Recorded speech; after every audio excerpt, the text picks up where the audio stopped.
ایک ہفتے میں پورا قرآن ختم کر لیتے تھے. تو قرآن کے بارے میں یہ بھی ہے کہ قرآن کو پورے اس کا حق دو. حق میں 3 چیزیں آتی ہیں. نمبر 1 تجوید سے پڑھنا, اس کے سارے قواعد کو مد نظر رکھتے ہوئے اور کوئی حرام غلطی نہ ہو اس میں. الفاظ جو حروف ہیں اس کی پوری ادائیگی ہو, صحیح طریقے سے پڑھنا, ٹھہر ٹھہر کر پڑھنا, خوش الحانی سے پڑھنا, اس طرح پڑھنا کہ اللہ تعالیٰ اس کے پڑھنے سے خوش ہو جائے ہم سے. نمبر 2 اس کے معنی پہ غور کرنا, جس میں ہماری یہ چھوٹی سی کوشش ہے, ہم معنی پہ غور کر ہی رہے ہیں, اور پھر اس پر عمل کرنا. تو آپ لوگ جو اب یہاں پہ باتیں سنتے ہیں اس پر عمل کرنے کی بھی کوشش کریں. تو یہ 3 چیزیں آتی ہیں قرآن کی تلاوت کے حوالے سے. تو جو نمبر 1 چیز ہے تلاوت قرآن, جس میں ہمیں دیکھ کر پڑھنا ہے یا ویسے ہی پڑھنا ہے قرآن, تو اس کے لیے یہ ہے کہ ہمیں تجوید سے ٹھہر ٹھہر کر اور اچھی طرح سے خوش الحانی کے ساتھ پڑھنا ہے, اور جو ہے وہ کوشش کریں کہ اس طرح پڑھیں کہ اللہ تعالیٰ کو پسند آ جائے. تو یہ 3 اوقات ہیں کہ جن میں تلاوت قرآن جو ہے ہمیں زیادہ فائدہ دے گی. ہمارے نامہ اعمال میں لکھ دیا جائے گا, فرشتے حاضر ہوتے ہیں, ان کی گواہی ہو جائے گی, اور وہ جا کے اللہ تعالیٰ کو یہ بتائیں گے کہ آپ کا بندہ جو ہے وہ قرآن تلاوت میں مشغول تھا. تو ہمیں چاہیے کہ ابھی سے ہم اپنے آپ کو ان 3 اوقات میں کوشش کرنے کے پابند کریں کہ زیادہ سے زیادہ قرآن پاک کی تلاوت کریں. ٹھیک ہے, فجر کے بعد, عصر کے بعد اور تہجد.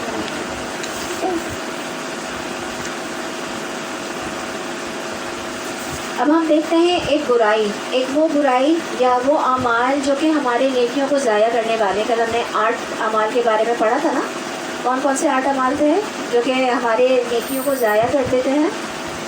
ایمان کے منافی, غیبت, حسد, نیکیوں پر اترانا, نیت صحیح نہیں ہونا, دکھاوے کی نیت ہونا, بدعات اور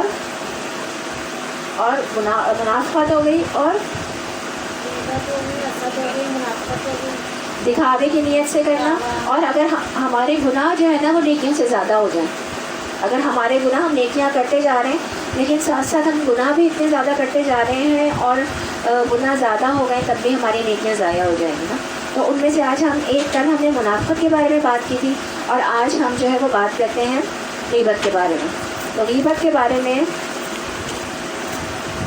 سورہ حجرات کی آیت نمبر 12 میں اس کا بہت تفصیل سے اللہ تعالیٰ نے ذکر فرمایا ہے.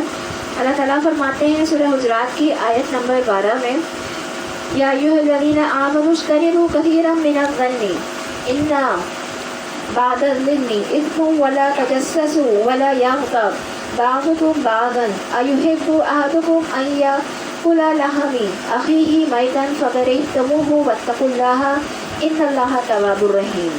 اے لوگوں جو ایمان لائے ہو, اجتناب کرو, بچو بہت زیادہ گمان کرنے سے, بے شک بعض گمان گناہ ہے, اور نہ تم تجسس کرو اور نہ غیبت کرے بعض تمہارے بعض کی. کیا پسند کرتا ہے تم میں سے کوئی ایک کہ وہ کھائے گوشت اپنے بھائی مردہ کا؟ بس تم ناپسند کرتے ہو اسے, اور ڈرو اللہ سے, بے شک اللہ بہت توبہ قبول کرنے والا اور نہایت رحم کرنے والا ہے. تو کتنا صاف اور واضح حکم موجود ہے آیت میں قرآن پاک کی. یاد کر لیجیے سورۃ الحجرات کی آیت نمبر 12 میں یہ بہت واضح حکم ہے کہ غیبت نہیں کرو. تم میں سے کوئی ایک اپنے کسی دوسرے بھائی کی غیبت نہیں کرے. اور کس کے برابر ہے کہ کیا تمہیں یہ پسند ہے کہ تم میں سے کوئی اپنے مردار بھائی کا گوشت کھائے؟ کیا ہم یہ بات پسند کریں گے؟ مطلب یہ بات اتنی کراہیت والی ہے کہ اللہ تعالیٰ نے اس کی مثال اس سے دی ہے کہ اس کا مطلب یہ ہے کہ تم جو ہو اپنے مردہ بھائی کا گوشت کھانا چاہو. مردار سے کتنی ہمیں وہ ہوتی ہے نا, اور مردہ بھائی کا گوشت کھانا کتنی کراہیت والی بات ہے. تو غیبت کا معاملہ بالکل ایسا ہی ہے. اس کے مثال دی ہے اللہ تعالیٰ نے اس کی کہ تاکہ کراہیت پیدا ہو اور لوگ اس سے نفرت کریں. اب غیبت کی ہم وہ دیکھ لیتے ہیں کہ کیوں ہے, اس کی اتنی زیادہ ہمیں منع کیوں فرمایا گیا ہے. دیکھیے صحیح مسلم کی روایت ہے کہ ہر مسلمان پر دوسرے مسلمان کا خون, اس کی عزت اور اس کا مال حرام ہے. اس کا مال بھی حرام ہے, اس کا خون بھی حرام ہے, اور اس کی عزت بھی حرام ہے. غیبت کرنے سے کیا ہوتا ہے؟ ہم جس کی بھی غیبت کرتے ہیں اس کی عزت میں کمی واقع ہوتی ہے نا, اس کی بے عزتی ہوتی ہے. دیکھیے غیبت یہ ہے کہ کسی کے اندر وہ برائی موجود ہے تو وہ غیبت ہے, اور اگر اس کے اندر وہ برائی موجود نہیں ہے تو پھر تو وہ بہتان کہلائے گا. بہتان لگا دیا پھر آپ نے, وہ تو پھر اور اس سے بڑی چیز ہو گئی. ٹھیک ہے, تو فرق ہے غیبت میں اور بہتان میں. حدیث میں آتا ہے کہ غیبت کرنا کبیرہ گناہوں میں سے ہے. ایک اور حدیث میں ہے کہ کبیرہ گناہوں میں سے ایک یہ ہے کہ کسی مسلمان بھائی کی عزت آبرو کو بدنام کیا جائے۔ نبی کریم صلی اللہ علیہ وآلہ وسلم نے فرمایا، صحیح مسلم کی روایت ہے، کیا تم جانتے ہو کہ اللہ کے نزدیک سب سے بڑا سود کیا ہے؟ کسی مسلمان کی عزت و آبرو پر کیچڑ ڈالنا اور اس کو حلال سمجھنا۔ ہم جانتے ہیں، بوجھتے ہیں کہ غیبت کرنا حرام ہے، کبیرہ گناہ ہے، لیکن پھر بھی ہم بہت انجوائے کرتے ہیں، اس کو بڑے مزے لے لے کر ہم غیبت کر رہے ہوتے ہیں۔ اس کا نقصان کیا ہوتا ہے؟ ایک تو اس کا نقصان یہ ہوتا ہے کہ اس شخص جس کی غیبت کی گئی ہے اس کی عزت میں کمی واقع ہو جاتی ہے۔ دوسرا نقصان یہ ہوتا ہے کہ آپس میں جھگڑے وغیرہ بھی ہوتا ہے، شر پھیلتا ہے، فساد پھیلتا ہے۔ اگر ہم نے دو بھائیوں کے درمیان ایک کی غیبت دوسرے سے کر دی تو شر اور فساد پھیلے گا۔ میاں بیوی کے درمیان اگر کر دی تو رشتوں کو توڑنے والی چیز بھی ہے نا یہ۔ تو اسی چیز کو اگر کوئی فساد کروانے کے لیے کرتا ہے تو وہ چغل خوری بن جاتی ہے۔ غیبت کو اگر فساد کروانے کے لیے کیا جائے گا جان بوجھ کر تو وہ چغل خوری کہلاتی ہے۔ تو چغل خور کے بارے میں ہے کہ چغل خور جنت میں داخل نہیں ہوگا۔ اور ہم کتنے آرام سے، اتنے دیندار لوگ اتنے آرام سے یہ کام کر رہے ہوتے ہیں۔ حدیث میں ہے کہ اللہ کے غیر بندے وہ ہیں کہ جن پر نظر پڑے تو اللہ یاد آ جائے۔ اللہ کے بہتر بندے وہ ہیں کہ جن پر نظر پڑے تو اللہ یاد آ جائے، اور اللہ کے بدترین بندے وہ ہیں کہ جو چغلی کھاتے ہیں، دوستوں کے درمیان پھوٹ ڈالتے ہیں، بے گناہوں کو دشواریوں میں ڈالنا چاہتے ہیں۔ ایک اور حدیث ہے کہ رسول اللہ صلی اللہ علیہ وآلہ وسلم کا گزر دو خبروں سے ہوا۔ آپ صلی اللہ علیہ وسلم نے فرمایا کہ ان دونوں کو عذاب ہو رہا ہے۔ یہ بخاری مسلم کی متفق علیہ حدیث ہے۔ ایک چغل خوری کرتا تھا اور دوسرا پیشاب کی چیزوں سے نہیں بچتا تھا۔ تو غیبت کو زنا سے بھی بدتر گناہ قرار دیا گیا ہے، کیونکہ غیبت کے اثرات بہت شدید ہیں اور بہت زیادہ پھیلتے ہیں۔ گناہ جو زنا ہے اس کے تو محدود اثرات ہوتے ہیں، لیکن غیبت کے بہت زیادہ، کیونکہ فساد پھیلنے کا بہت زیادہ خدشہ ہوتا ہے۔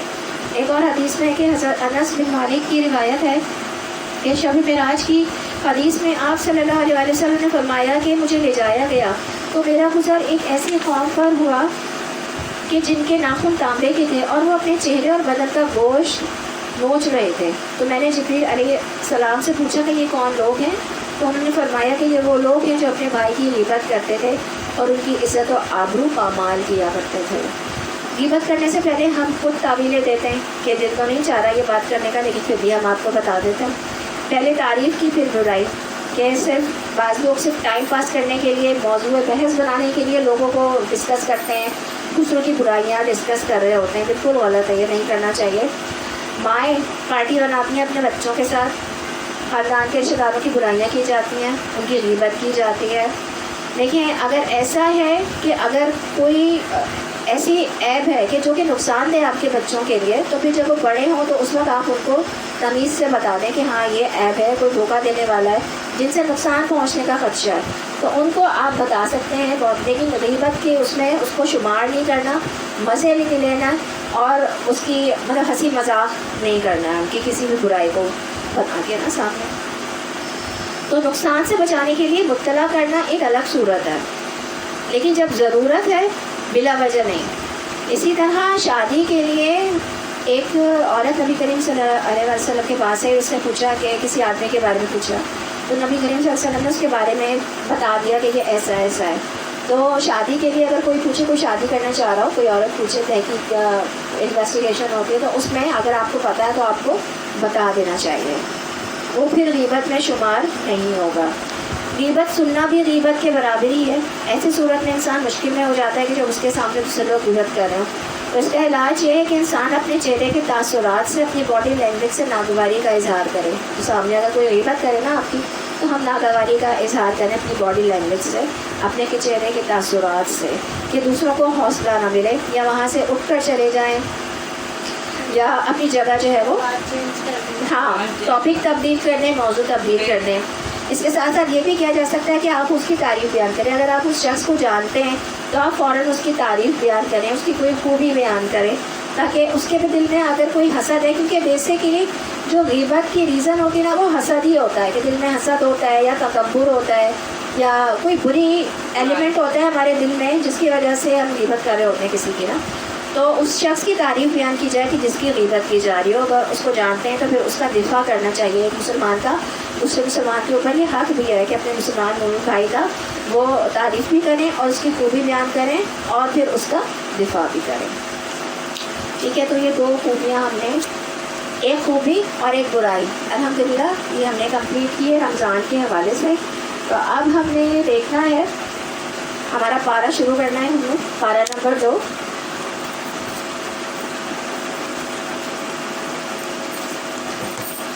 سیخول کے نام سے. تو آپ نے عہد کیا نا آپ نے کہ اب ان بیماری سے, اس برائی سے ہم نے اپنے آپ کو بچانا ہے, اپنی نیکیوں کو ضائع ہونے سے بچانا ہے نا. یہ غیبت کیا ہے؟ یہ ہماری نیکیوں کو ضائع کر رہی ہے نا. اور قرآن پاک کی تلاوت کے بارے میں جو بتایا گیا کہ اس کو ٹھہر ٹھہر کر آرام سے پڑھنا ہے اور کوشش کریں کہ تجوید کے ساتھ پڑھنے کی کوشش کریں, اور جو اوقات بتائے گئے ہیں اوقات پہ پڑھنے کی کوشش کریں. اللہ تعالیٰ ہم سب کو عمل کی توفیق دے, آمین. سبحان اللہ و بحمدہ عدد خلقہ ورضا نفسہ وزینۃ عرشہ ومداد کلماتہ. اللہم صلی علی محمد وعلی آل محمد کما صلیت علی ابراہیم وعلی آل ابراہیم انک حمید مجید. اللہم بارک علی محمد وعلی آل محمد کما بارکت علی ابراہیم وعلی آل ابراہیم انک حمید مجید. اعوذ باللہ من الشیطان الرجیم. بسم اللہ الرحمن الرحیم. رب اشرح لی صدری ویسر لی امری واحلل عقدۃ من لسانی یفقہوا قولی. رب زدنی علما. اللہم فقہنا فی الدین. آمین یا رب العالمین. اعوذ باللہ من الشیطان الرجیم. بسم اللہ الرحمن الرحیم. سیقول السفہاء من الناس ما ولاہم عن قبلتہم التی کانوا علیہا قل اللہ المشرق والمغرب یہدی من یشاء الی صراط مستقیم. پناہ میں آتی ہوں میں اللہ کی شیطان مردود سے. شروع اللہ کے نام سے جو بڑا مہربان نہایت رحم والا ہے. نادان لوگ ضرور کہیں گے انہیں کیا ہوا کہ پہلے یہ جس قبیلے کی طرف رخ کر کے نماز پڑھتے تھے اسے یکایک پھر گئے. اے نبی ان سے کہو مشرق اور مغرب سب اللہ کے ہیں, اللہ جسے چاہتا ہے سیدھی راہ دکھا دیتا ہے. یہ آیات کب نازل ہوئی تھی؟ جب قبلے کی تبدیلی کا حکم آیا تھا.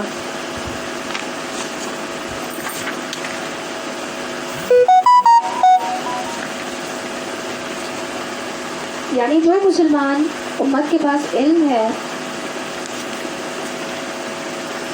عبادت میں اصل چیز کیا ہے کہ ہمارے اقوال اور افعال میں اللہ تعالیٰ کی اطاعت ہو. مشرق و مغرب کی طرف منہ کر کے نماز پڑھنا اصل بات نہیں, اصل چیز اللہ تعالیٰ کی فرما برداری ہے. جس طرف وہ حکم دے اس طرف رخ کرنا اصل کرنے کا کام ہے. تو بے وقوف کون ہیں جو اللہ کے دین پر, اس کے فیصلوں پر اعتراض کرتے ہیں. اس آیت سے ہمارے لیے سیکھنے کی بات کیا ہے کہ جب لوگ اللہ تعالیٰ کے فیصلوں پر اعتراض کرتے ہیں تو عین ممکن ہے کہ صحیح بات کہنے کے باوجود آپ پر بھی لوگ اعتراض کریں, ہمارا بھی مذاق اڑائیں, ہمیں بھی مجنون کہا جائے. تو ایسے میں لوگوں کی باتوں کی ہمیں پرواہ نہیں کرنی ہے, بلکہ ہمیں یہ دیکھنا ہے کہ جو طرز عمل ہم نے اختیار کیا ہے کیا وہ بذات خود درست ہے, کیا اللہ کے حکم اور پسند کے مطابق ہے.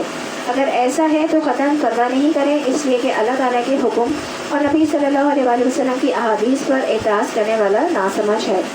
کامیابی یہی ہے کہ انسان صحیح سمت اختیار کرے اور اسی کی طرف چلتا رہے, چاہے قدم بہ قدم چلتا رہے یا دوڑ لگا دے. اصل چیز ہے اللہ تعالیٰ کی رضا کو پانا. تو جو شخص لوگوں کی باتوں سے بے نیاز ہو کر نیکی کا کام کرتا ہے وہی نیکی پر استقامت اختیار کرتا ہے. عقل مند وہی ہے جو رب کے احکامات کو تسلیم کر لیتا ہے. قرآن کی آیات یا نبی صلی اللہ علیہ وآلہ وسلم کی احادیث پر اگر کوئی اعتراض کرتا ہے تو اصل میں وہ خود ناسمجھ ہے. کیا ناسمجھ کی بات کو اہمیت دی جائے گی یا اللہ رب العزت کی بات کے مقابلے میں؟ ہرگز نہیں.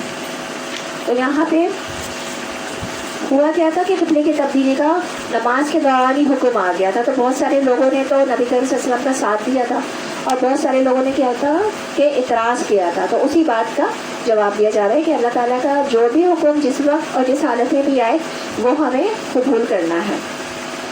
اور اسی طرح تو ہم نے تم مسلمانوں کو ایک امت وسط بنایا ہے تاکہ تم دنیا کے لوگوں پر گواہ ہو اور رسول تم پر گواہ ہو. پہلے جس طرح تم رخ کرتے تھے اور اس کو تو ہم نے صرف یہ دیکھنے کے لیے قبلہ مقرر کیا تھا کہ کون رسول کی پیروی کرتا ہے اور کون الٹا پھر جاتا ہے. یہ معاملہ تھا تو بڑا سخت, مگر ان لوگوں کے لیے کچھ بھی سخت نہ ثابت ہوا جو اللہ کی ہدایت سے فیضیاب تھے. اللہ تمہارے اس سامان کو ہرگز ضائع نہ کرے گا یقین جانو کہ وہ لوگوں کے حق میں نہایت شفیق ہے۔ تو یعنی جو مسلمان امت کے پاس علم ہے، اس کی بنا پر اس کو باقی سب لوگوں کے معاملات پر ایک ایسی نظر رکھنی ہے کہ کیا صحیح ہے اور کیا نہیں۔ روز قیامت امت محمد صلی اللہ علیہ وسلم کی گواہی ہوگی۔ زندگی میں بھی حالات کی تبدیلی امتحان ہوتا ہے، کبھی خوشحالی ہے، کبھی بدحالی ہے، کبھی صحت ہے تو کبھی بیماری ہے، کبھی فراغت ہے تو کبھی مشغولیت ہے۔ تو مومن کی ساری زندگی امتحان ہے۔ الذی خلق الموت والحیات لیبلوکم ایکم احسن عملا وہو العزیز الغفور، جس نے موت اور حیات کو اس لیے پیدا کیا کہ تمہیں آزمائے کہ تم میں اچھے کون کام کرتا ہے، اور وہ غالب اور بخشنے والا ہے۔ دیکھا یہ جائے گا کہ حالات کیسے بھی ہوں، لیکن احسن عمل کون کرتا ہے؟ کرنے کا کام کیا ہے؟ احسن عمل ہے، چاہے حالات کیسے بھی ہوں۔ احسن عمل کی دو بڑی شرائط ہیں، ایک اخلاص نیت ہے اور دوسرا نبی کریم صلی اللہ علیہ وسلم کی پیروی۔ تو یہاں پہ امتحان یہ تھا کہ آپ صلی اللہ علیہ وسلم نے اللہ کے حکم سے قبلے کا رخ موڑ لیا، تو بغیر سوال کیے کون آپ صلی اللہ علیہ وسلم کی پیروی کرتا ہے؟ تبدیلی انسان کی طبیعت پر گرا گزرتی ہے، جگہ کام وقت میں تبدیلی انسان کو مشکل لگتی ہے، لیکن اصل عبادت کی روح تو یہی ہے کہ جب تبدیلی کے لیے کہا جائے تو اس وقت تبدیل ہو جاؤ۔ تو یہاں پہ ایمان سے کا ذکر کیا گیا ہے، تو ایمان سے مراد نماز ہی ہے۔ لوگوں کے دل میں خیال پیدا ہوا کہ جو نمازیں دوسرے قبلے کی طرف ہم نے رخ کر کے پڑھی تھی تو وہ ضائع تو نہیں ہو گئی، تو انہیں بتایا جا رہا ہے کہ اللہ تعالیٰ نے ان نمازوں کو بھی قبول کر لیا، کیونکہ وہ بھی اللہ کے حکم کے تابع ہی تھی۔ تو اللہ اپنے بندوں پر سب سے بڑھ کر، یہاں تک کہ ماں سے بھی بڑھ کر رحم کرنے والا ہے، دنیا و آخرت پر رحم کرنے والا ہے، بندوں کے لیے ہدایت کی راہیں کھولنے والا ہے، اور بندوں کے دنیاوی امور میں آسانی پیدا کرنے والا ہے۔ اے نبی صلی اللہ علیہ وسلم، یہ تمہارے منہ کا بار بار آسمان کی طرف اٹھنا ہم دیکھ رہے ہیں، لو ہم اسی قبلے کی طرف تمہیں پھیرے دیتے ہیں جیسے تم پسند کرتے ہو۔ مسجد حرام کی طرف رخ پھیر دو، اب جہاں کہیں تم ہو اسی کی طرف منہ کر کے نماز پڑھا کرو۔ یہ لوگ جنہیں کتاب دی گئی تھی خوب جانتے ہیں کہ تحویل قبلہ کا یہ حکم ان کے رب ہی کی طرف سے ہے اور برحق ہے، مگر اس کے باوجود جو کچھ یہ کر رہے ہیں اللہ اس سے غافل نہیں ہے۔ تم ان اہل کتاب کے پاس خواہ کوئی نشانی لے آؤ، ممکن نہیں کہ یہ تمہارے قبلے کی پیروی کرنے لگیں، اور نہ تمہارے لیے یہ ممکن ہے کہ ان کے قبلے کی پیروی کرو، اور ان میں سے کوئی گروہ بھی دوسرے کے قبلے کی پیروی کے لیے تیار نہیں۔ اور اگر تم نے اس علم کے بعد جو تمہارے پاس آ چکا ہے ان کی خواہشات کی پیروی کی تو یقیناً تمہارا شمار ظالموں میں ہوگا۔ جن لوگوں کو ہم نے کتاب دی ہے وہ اس مقام کو جسے قبلہ بنایا گیا ہے ایسا پہچانتے ہیں جیسا اپنی اولاد کو پہچانتے ہیں، مگر ان میں سے ایک گروہ جانتے بوجھتے حق کو چھپا رہا ہے۔ یہ قطعی ایک امر حق ہے تمہارے رب کی طرف سے، لہٰذا اس کے متعلق تم ہرگز کسی شک میں نہ پڑو۔ ہر ایک کے لیے ایک رخ ہے جس کی طرف وہ موڑتا ہے، بس تم بھلائیوں کی طرف سبقت کرو، تو جہاں بھی تم ہوگے اللہ تمہیں پالے گا، اور اس کی قدرت سے کوئی چیز باہر نہیں ہے۔ تو ہر شخص کی زندگی کا ایک محور ہوتا ہے، ایک سینٹر آف اٹریکشن ہوتا ہے، تو ہمیں سوچنا ہے کہ ہماری زندگی کا محور کیا ہے۔ ہم ریلیکس کرنے کے لیے کس چیز کی طرف جاتے ہیں؟ جب ہم فارغ ہوتے ہیں، خوش ہونا چاہتے ہیں، اپنی تھکاوٹ دور کرنا چاہتے ہیں، تو ہم کس چیز کی طرف رجوع کرتے ہیں؟ ہم فون اٹھاتے ہیں، اپنی اسکرین چیک کرتے ہیں، یا سیر کرنے باہر نکل پڑتے ہیں، یا لیٹے لیٹے ہی موبائل پہ دنیا کی سیر کرتے ہیں، یا پھر ہم کسی دینی محفل میں جاتے ہیں، یا قرآن پڑھتے ہیں، یا دین کی طرف ہم جاتے ہیں۔ تو ہمیں اپنا جائزہ لینا ہے کہ جب بھی ہم فارغ ہوتے ہیں تو ہم کس چیز کی طرف لپکتے ہیں، یا وہ ہماری سینٹر آف اٹریکشن ہے، وہ ہمارے دل کی حالت بتائے گا کہ اصل میں ہماری توجہ رہتی کس طرف ہے۔ تو ہمیں اپنا جائزہ لینا ہے کہ میری زندگی میں وہ کون سی چیز ہے جو مجھے راحت بخشتی ہے۔ کیا وہ اللہ کا کلام ہے، یا کوئی ذکر کی مجلس ہے، یا کوئی نیک صالح صحبت ہے کہ جس کی طرف ہم دوڑ لگاتے ہیں۔ مومن کو نیکی کے کاموں کی طرف شوق سے دوڑنا چاہیے۔ تو فاستبقوا الخیرات، آج کا جو ہمارا کی ورڈ ہے وہ ہے فاستبقوا الخیرات، سبقت لے جاؤ نیکیوں میں، خیرات میں۔ تو کچھ لوگوں کے لیے مال، اولاد، بزنس، جاب بہت اہم ہوتا ہے، لیکن ہمیں یہ دیکھنا ہے کہ میری زندگی میں وہ کون سی چیز ہے جس میں میرا مال، جان، وقت، شوق، جذبہ سب لگ رہا ہے۔ ہر چیز اسی چیز کے لیے گھومتی ہے، اور وہ کیا ہونی چاہیے؟ وہ نیکیوں کی طرف دوڑ لگانا ہماری زندگی کا مقصد ہونا چاہیے۔ لیکن ہم خواتین کا زیادہ کیا ہوتا ہے؟ ہمارے شوہر اور بچے اور ہمارا گھر۔ تو ہمیں بھی اپنا سینٹر آف اٹریکشن چینج کرنا ہے۔ اب اتنے عرصے سے ہمارا یہ سینٹر آف اٹریکشن رہا ہے نا، ہمارے شوہر، بچے اور گھر، یہ بھی کریں، لیکن اب اس سے اوپر کی چیز ذرا لیں۔ نیکیوں کی طرف دوڑ لگانا ہے اور نیکیوں کی طرف سبقت لگانا ہے انشاءاللہ.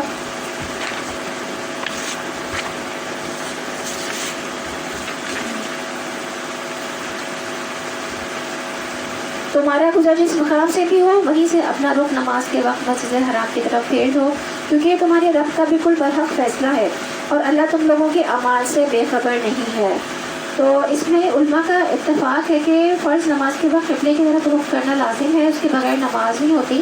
تو جو اللہ سے ڈرے گا وہ اللہ کی طرف راغب ہوگا، جو اللہ کی طرف راغب ہوگا وہ اس کے احکامات کی بھی پابندی کرے گا.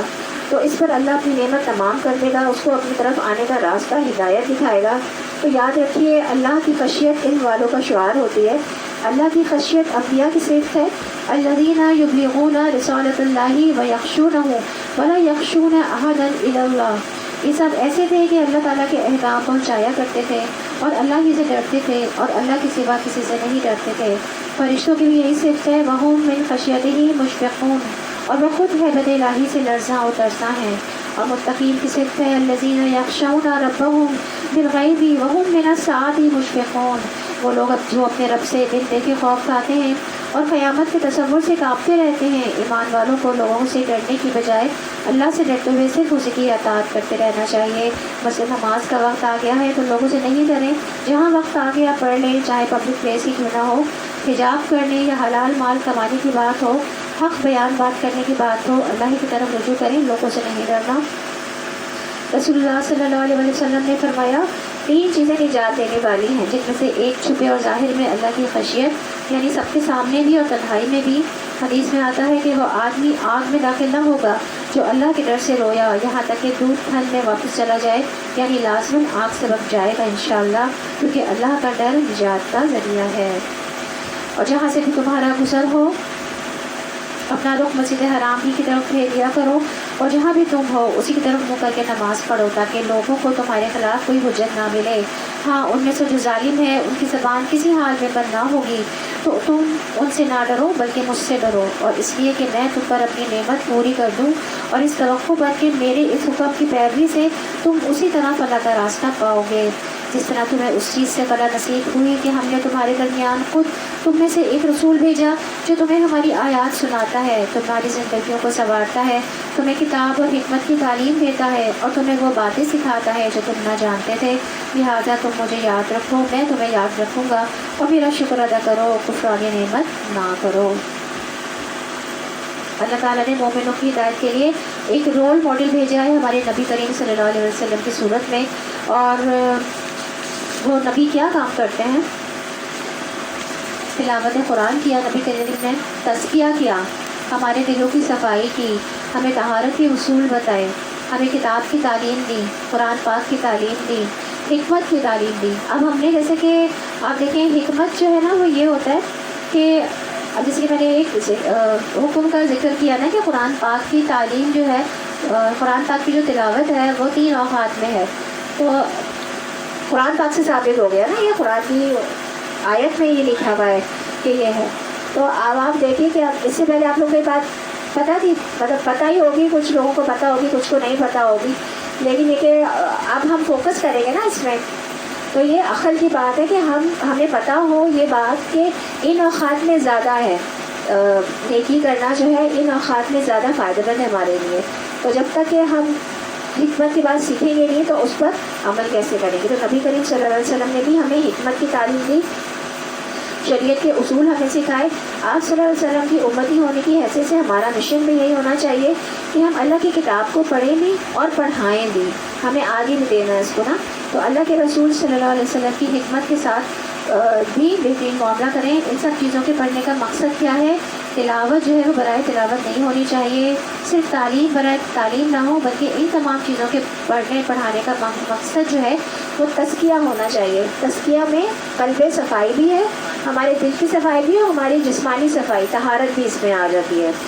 تو تزکیہ جو ہے وہ سنوارنے کا عمل ہے، انسان اندر و باہر سے سنور جائے، پہلے سے بہتر ہو جائے، اس کے اندر بہترین اخلاق آ جائے، اندر و باہر سے چمک اٹھے اور بہترین انسان بن جائے جو لوگوں کے لیے خیر کا باعث ہو. وَاذْكُرُوا اللَّهَ كَثِيرًا لَعَلَّكُمْ تُفْلِحُونَ. سورہ انفال کی آیت نمبر 45 ہے کہ اللہ تعالیٰ کا ذکر ہر چیز سے بہتر ہے. تو بہترین عمل یہ ہے کہ انسان جب اس دنیا سے رخصت ہو تو اس کی زبان پر اللہ ہی کا ذکر ہو، موت کے وقت میں اللہ کو یاد کرتا ہوا جائے۔ اللہ تعالیٰ فرماتے ہیں کہ میں اپنے بندے کے ساتھ ہوتا ہوں جب تک وہ مجھے یاد کرتا ہے، اور میری یاد میں اپنے دونوں ہونٹ ہلاتا رہتا ہے۔ یاد رکھیے جس طرح کا ذکر ہم ابھی کر رہے ہیں ہمارا بھی ویسے ہی ذکر ہوگا۔ ذکر کے بہت سے فائدے بھی ہیں۔ ذکر کرنے سے ایمان بڑھتا ہے، اور جب ایمان بڑھتا ہے تو اس سے تقویٰ بھی بڑھتا ہے، اللہ تعالیٰ کی محبت میں بھی اضافہ ہوتا ہے، اللہ کا قرب بھی ملتا ہے، اللہ کی خشیت بھی ملتی ہے۔ اور ذکر کی بہترین نماز کیا ہے؟ اور ذکر کی بہترین شکل کیا ہے؟ نماز ہے۔ نماز جو ہے وہ ذکر کی بہترین شکل ہے کہ اس میں ہم اپنی زبان سے بھی ذکر کر رہے ہوتے ہیں، ہمارے اعضاء بھی ذکر میں مشغول ہوتا ہے، اور ہمارا دل بھی ذکر میں مشغول ہوتا ہے۔ تو نماز جو ہے وہ ذکر کی بہترین شکل ہے۔ اے لوگوں جو ایمان لائے ہو، صبر اور نماز سے مدد لو، اللہ صبر کرنے والوں کے ساتھ ہے۔ اب ذکر کے بعد، شکر کے بعد یہاں پہ صبر کا ذکر آ گیا۔ تو خوشحال ترین انسان کون ہے جس کی زندگی میں تین چیزیں شامل ہو جائیں؟ ذکر، اللہ کی یاد، شکر، اللہ کی نعمتوں پر محبت کا رویہ اور بہترین عمل کا رویہ، صبر، مشکلات آنے پر صبر کا رویہ۔ اور ان تمام چیزوں میں مددگار کیا چیز ہوتی ہے؟ نماز۔ نماز کے ذریعے، صبر کے ذریعے ہم مشکلات پر قابو پا سکتے ہیں۔ اور جو لوگ اللہ کی راہ میں مارے جائیں انہیں مردہ نہ کہو، ایسے لوگ تو حقیقت میں زندہ ہیں مگر تمہیں ان کی زندگی کا شعور نہیں ہے، اور ہم تمہیں ضرور خوف و خطر، فاقہ کشی، جان و مال کے نقصانات اور آمدنیوں کے گھاٹے میں مبتلا کر کے تمہاری آزمائش کریں گے۔ ان حالات میں جو لوگ صبر کریں اور جب کوئی مصیبت پڑے تو کہیں کہ ہم اللہ ہی کے ہیں اور اللہ ہی کی طرف ہمیں پلٹتا جانا ہے، انہیں خوشخبری دے دو۔ تو کون کون سی آزمائشیں ہمارے لیے؟ خوف، دشمن، مستقبل کا خوف، بھوک، فاقہ، ہماری جاب نہ چلی جائے، ہمارا مال و دولت نہ کم ہو جائے، جان کی کمی، اولاد کا فوت ہو جانا، جان نہ چلی جائے، کوئی نقصان نہ ہو جائے، صحت نہ چلی جائے، مال کی کمی، مال کا ضائع ہو جانا، رزق میں کمی، پھلوں میں کمی ہو جانا۔ پھل زندگی کا آخری نتیجہ ہوتا ہے اور اس کا ضائع ہو جانا، یعنی ساری زندگی جو ہے ہم نے کام کیا اور جب آخری نتیجہ آیا تو اس کا پھل کھانا نصیب نہ ہوا۔ یہ انسان کے لیے بڑا تکلیف دہ مرحلہ ہوتا ہے کہ اس سے بھی آزمائش ہو سکتی ہے کہ مثلا کسی نے بچے کو بہت محنت سے پڑھایا، سکھایا، اور جب وہ جوان ہوا تو ڈیتھ ہو گئی اس کے ایکسیڈنٹ میں یا کسی اس میں۔ جوان بچے کا تو پہلے ویسے والدین کو بہت زیادہ افسوس ہوتا ہے، پھل چلا گیا، محنتوں کا پھل چلا گیا۔ تو اولاد سب سے بہترین پھل ہوتی ہے ہماری محنتوں کا، تو انسان کی بہترین کمائی ہوتی ہے۔ انسان کہتا ہے کہ ایسا نہیں ہونا چاہیے تھا، اصل بات یہ ہے کہ والدین کی محنت ضائع نہیں ہوتی، وہ اولاد اللہ کی امانت تھی آپ کے پاس تو اس نے واپس لے لی۔ ہم اعتراض بھی نہیں کر سکتے، ہمیں صبر کرنا ہوگا نا اس وقت، اور صبر کا اجر اتنا بڑا قیامت کے دن ملے گا کہ انسان اس کا اندازہ بھی نہیں کر سکے گا نا۔ تو صبر کرنے والوں کو ان کا پورا اجر بے شمار دیا جائے گا۔ اس وقت انسان کہے گا کہ کاش دنیا میں سارے ہی بیٹے چلے جاتے، میں کیا سمجھتا تھا کہ وہ میری آنکھوں سے اوجھل ہوا تو ختم ہو گیا، نہیں، وہ تو اللہ نے اجر کی صورت میں سمیٹ لیا۔ لیکن شرط یہ ہے کہ اگر تم نے صبر کیا۔ اکثر لوگوں کو میں نے دیکھتا ہے اور کی اولادیں فوت ہو جاتی ہیں، جوان اولاد یا ویسے بھی، تو کہتے بس یہی کہتے ہیں کہ صبر نہیں آتا، صبر نہیں آتا۔ ایک خاتون مجھ سے کہی صبر نہیں آتا، میں نے ان کو کہا کہ دیکھیں نبی کریم صلی اللہ علیہ وسلم کے 2 بیٹے انتقال ہوا تھا، لیکن نبی کریم صلی اللہ علیہ وسلم کی آنکھوں سے بھی آنسو نکلے تھے، لیکن انہوں نے کبھی کہا کہ صبر نہیں آتا، وہ تو دین کا کام کرتے رہے نا۔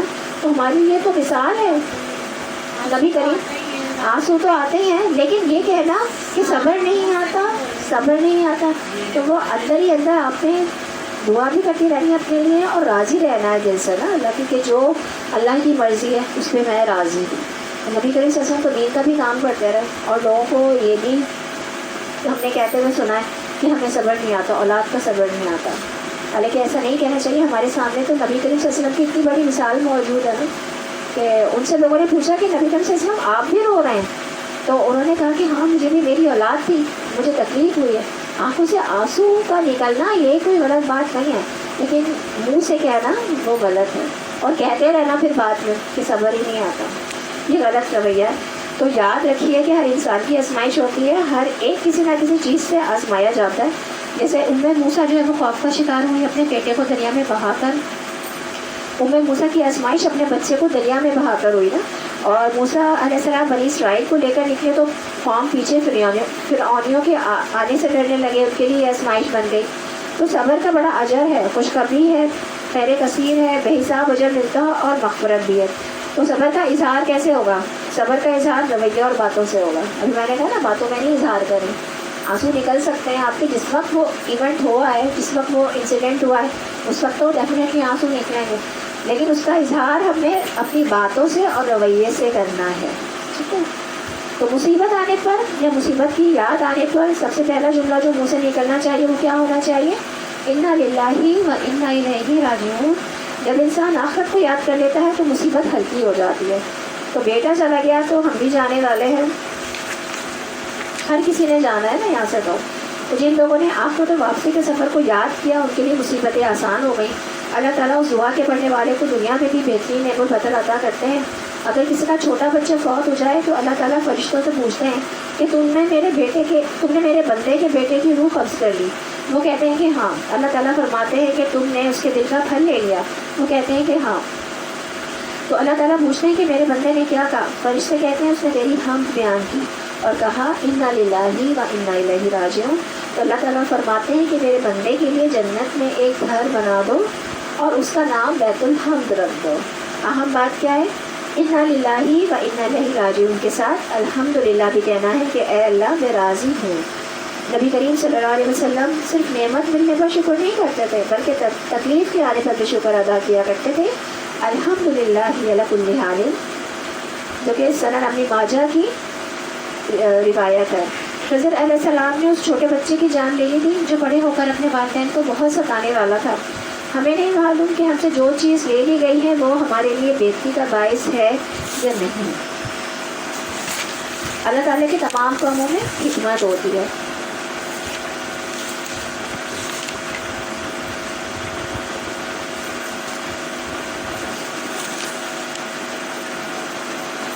ان پر ان کے رب کی طرف سے بڑی عنایات ہوں گی، اس کی رحمت ان کا سایہ کرے گی، اور ایسے ہی لوگ راست رو ہیں۔ یقیناً صفا اور مروہ اللہ کی نشانیوں میں سے ہیں، لہٰذا جو شخص بیت اللہ کا حج یا عمرہ کرے اس کے لیے کوئی گناہ کی بات نہیں کہ وہ ان دونوں پہاڑیوں کے درمیان صحیح کر لے، اور جو برضا اور رغبت کوئی بھلائی کا کام کرے اللہ کو اس کا علم ہے اور وہ اس کی قدر کرنے والا ہے۔ تو صبر کی عظیم ترین مثال ہمارے سامنے ہے۔ حضرت حاجرہ رضی اللہ عنہا اللہ کے حکم سے صبر کرتے ہوئے تنہا اس جگہ پر صبر کے ساتھ زندگی گزار رہی تھی، خوشی خوشی وہ دن کاٹے انہوں نے۔ آج کل ہم سنگل مدرس کو دیکھیں، ہم کی زندگی کتنی مشکل ہو جاتی ہے نا، صرف یہ سوچ سوچ کر کہ ہمارے ساتھ یہ کیوں ہو گیا اور یہ کیا ہو گیا۔ تو کسی بھی پر بھی ایسا مشکل وقت آ سکتا ہے، تو وہ حضرت حاجرہ کی کہانی کو یاد کریں نا کہ انہوں نے کتنا مشکل وقت گزارا، بچے کی کیسے تربیت کی انہوں نے۔ آج کی مائیں ہر وقت یہ روتی رہتی ہیں اور باپ یہ بھی شکایت ہوتی ہے کہ باپ جو ہے وہ تربیت میں کوئی حصہ نہیں لیتے ہیں، تو سارا کچھ ہمیں ہی کرنا پڑتا ہے یا ہمیں ہی سمجھانا ہوتا ہے۔ تو سمجھنے کی بات ہے کہ سارا اجر بھی تو ماں کے لیے ہے نا، پھر جنت ماں کے قدموں تلے ہے نا کہ نہیں ہے۔ تو اولاد کی تربیت کی ذمہ داری جو ہے وہ اللہ تعالیٰ نے ماں کے ذمہ رکھی ہے، اس کی تربیت اور جو ہے وہ اس کی تکلیف کا بوجھ وغیرہ اٹھانا وہ سب ماں کے ذمہ ہے، تو اس کے لیے ہمیں اس کا بدلہ بھی بہت بہترین ملنے والا ہے انشاءاللہ۔ یاد رکھیے ہر چیز اللہ کی حکمت سے کے تحت ہوتی ہے، اس کی کوئی نہ کوئی وجہ ہوتی ہے۔ تو زندگی میں جب کچھ دیا جاتا ہے تو کچھ دیا بھی جاتا ہے نا، ان مال اس کے یسرا، بے شک مشکل کے ساتھ آسانی ہے۔ تو جو لوگ اللہ کی خاطر صبر کر جائیں تو اللہ تعالیٰ ان کے قدموں کے نشان کو بھی یادگار بنا دیتا ہے، جس طرح آج صفا و مروہ میں حضرت حاجرہ رضی اللہ عنہا کے قدموں کے نشان کی بڑے بڑے لوگ پیروی کرتے ہیں۔ جو لوگ ہماری نازل کی ہوئی روشن تعلیمات اور ہدایت کو چھپاتے ہیں، حالانکہ ہم انہیں سب انسانوں کی رہنمائی کے لیے اپنی کتاب میں بیان کر چکے ہیں۔ یقین جانو کہ اللہ بھی ان پر لعنت کرتا ہے اور تمام لعنت کرنے والے بھی ان پر لعنت بھیجتے ہیں۔ البتہ جو اس روش سے باز آ جائیں اور اپنے طرز عمل کی اصلاح کر لیں اور جو کچھ چھپاتے تھے اسے بیان کرنے لگیں، ان کو میں معاف کر دوں گا، اور میں بڑا درگزر کرنے والا ہوں اور نہایت رحم کرنے والا ہوں۔ جن لوگوں نے کفر کا رویہ اختیار کیا اور کفر کی حالت ہی میں جان دی، ان پر اللہ اور فرشتوں تمام انسانوں کی لعنت ہے۔ اسی لعنت زندگی کی حالت میں وہ ہمیشہ رہیں گے، نہ ان کی سزا میں تخفیف ہوگی اور نہ پھر انہیں کوئی دوسری مہلت دی جائے گی۔ تمہارا خدا ایک ہی خدا ہے، اس رحمان اور رحیم کے سوا کوئی اور خدا نہیں ہے۔ اس حقیقت کو پہچاننے کے لیے اگر کوئی نشانی اور علامت درکار ہے تو جو لوگ عقل سے کام لیتے ہیں ان کے لیے آسمان و زمین کی ساخت میں، رات و دن کے پہم میں، ایک دوسرے کے بعد آنے میں، ان کشتیوں میں جو انسان کے لیے نفع کی چیزیں لیے ہوئے دریاؤں اور سمندروں میں چلتی پھرتی ہیں، بارش کے اس پانی میں جسے اللہ اوپر سے برساتا ہے، پھر اس کے ذریعے سے مردہ زمین کو زندگی بخشتا ہے اور اپنے اسی نظام کی بدولت زمین میں ہر قسم کی جاندار مخلوق کو پھیلاتا ہے۔ ہواؤں کی گردش میں، ان بادلوں میں جو آسمان و زمین کے درمیان تابع فرما بن کر رکھے گئے ہیں، بے شمار نشانیاں ہیں۔ کتنی نشانیاں اللہ تعالیٰ کی گنائیں نہیں نا؟ تو اگر کسی کو یقین نہیں بھی آتا تو اللہ تعالیٰ کی کم از کم ان آیات کو، ان کونی آیات کو دیکھے، غور کرے کہ کوئی کو ہے نا جو اس پورے نظام کائنات کو چلا رہا ہے، اتنی بڑی بڑی چیزیں ہو رہی ہیں، کہاں سے ہو رہی ہیں؟ تو خدا کو نہ ماننے والے جو ہیں ان کو دیکھنا چاہیے، اور جو مسلمان ہیں جنہوں نے کلمہ پڑھا ہے ان کو بھی چاہیے، مومنین کو بھی چاہیے کہ اللہ کی ان آیات پر غور و فکر کیا کرے۔ مگر وحدت خداوندی پر دلالت کرنے والے ان کھلے کھلے آثار کے ہوتے ہوئے بھی کچھ لوگ ایسے ہیں جو اللہ کے سوا دوسروں کو اس کا ہمسر اور مد مقابل بناتے ہیں، یعنی کہ شریک کرتے ہیں۔ تو اتنے بڑے نظام کائنات کا چلانے والا کون ہے؟ اللہ ہے، اس کے ساتھ کوئی بھی شریک نہیں ہے نا، کوئی بھی شریک نہیں ہو سکتا۔ اور ان کے ایسے گرویدہ ہیں جیسی اللہ کے ساتھ گرویدگی ہونی چاہیے۔ حالانکہ ایمان رکھنے والے لوگ سب سے بڑھ کر اللہ کو محبوب رکھتے ہیں۔ کاش کہ جو کچھ عذاب کو دیکھ کر انہیں سوچنے والا ہے وہ آج ہی ان ظالموں کو سوچ جائے کہ ساری طاقتیں اور سارے اختیارات اللہ ہی کے قبضے میں ہیں، اور یہ کہ اللہ سزا دینے میں بھی بہت زیادہ سخت ہے۔ اللہ تعالیٰ کیا ہے؟ سزا دینے میں بہت زیادہ سخت ہے۔ تو مخلوق کی محبت، چاہے وہ آسمان و زمین کی ہو، چاہے کسی انسان کی ہو یا چاہے کسی بت کی ہو، اگر وہ محبت حد سے بڑھ جائے اور یا اللہ کی محبت سے زیادہ ہو جائے نا تو شرک فی البہتان محبت میں شامل ہو جاتی ہے۔ تو ہمیں اس سے بھی بچنے کی ضرورت ہے۔ ایون یہ کہ یہ بھی کہا جاتا ہے کہ اگر والدین سے بھی آپ نے اتنی محبت کر لی نا جو کہ اگر اللہ کی محبت سے بڑھ جائے تو وہ بھی شرک میں شامل ہو جاتا ہے۔ ہمیں اپنے دلوں کا جائزہ لینا ہے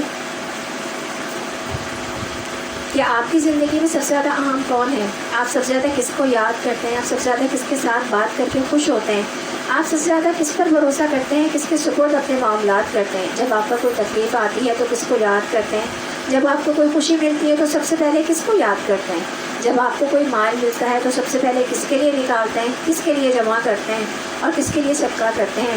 جس کے لیے سب کچھ کرتے ہیں تو وہی تو آپ کا محبوب ہے اور وہی آپ کا محبوب اور معبود ہے۔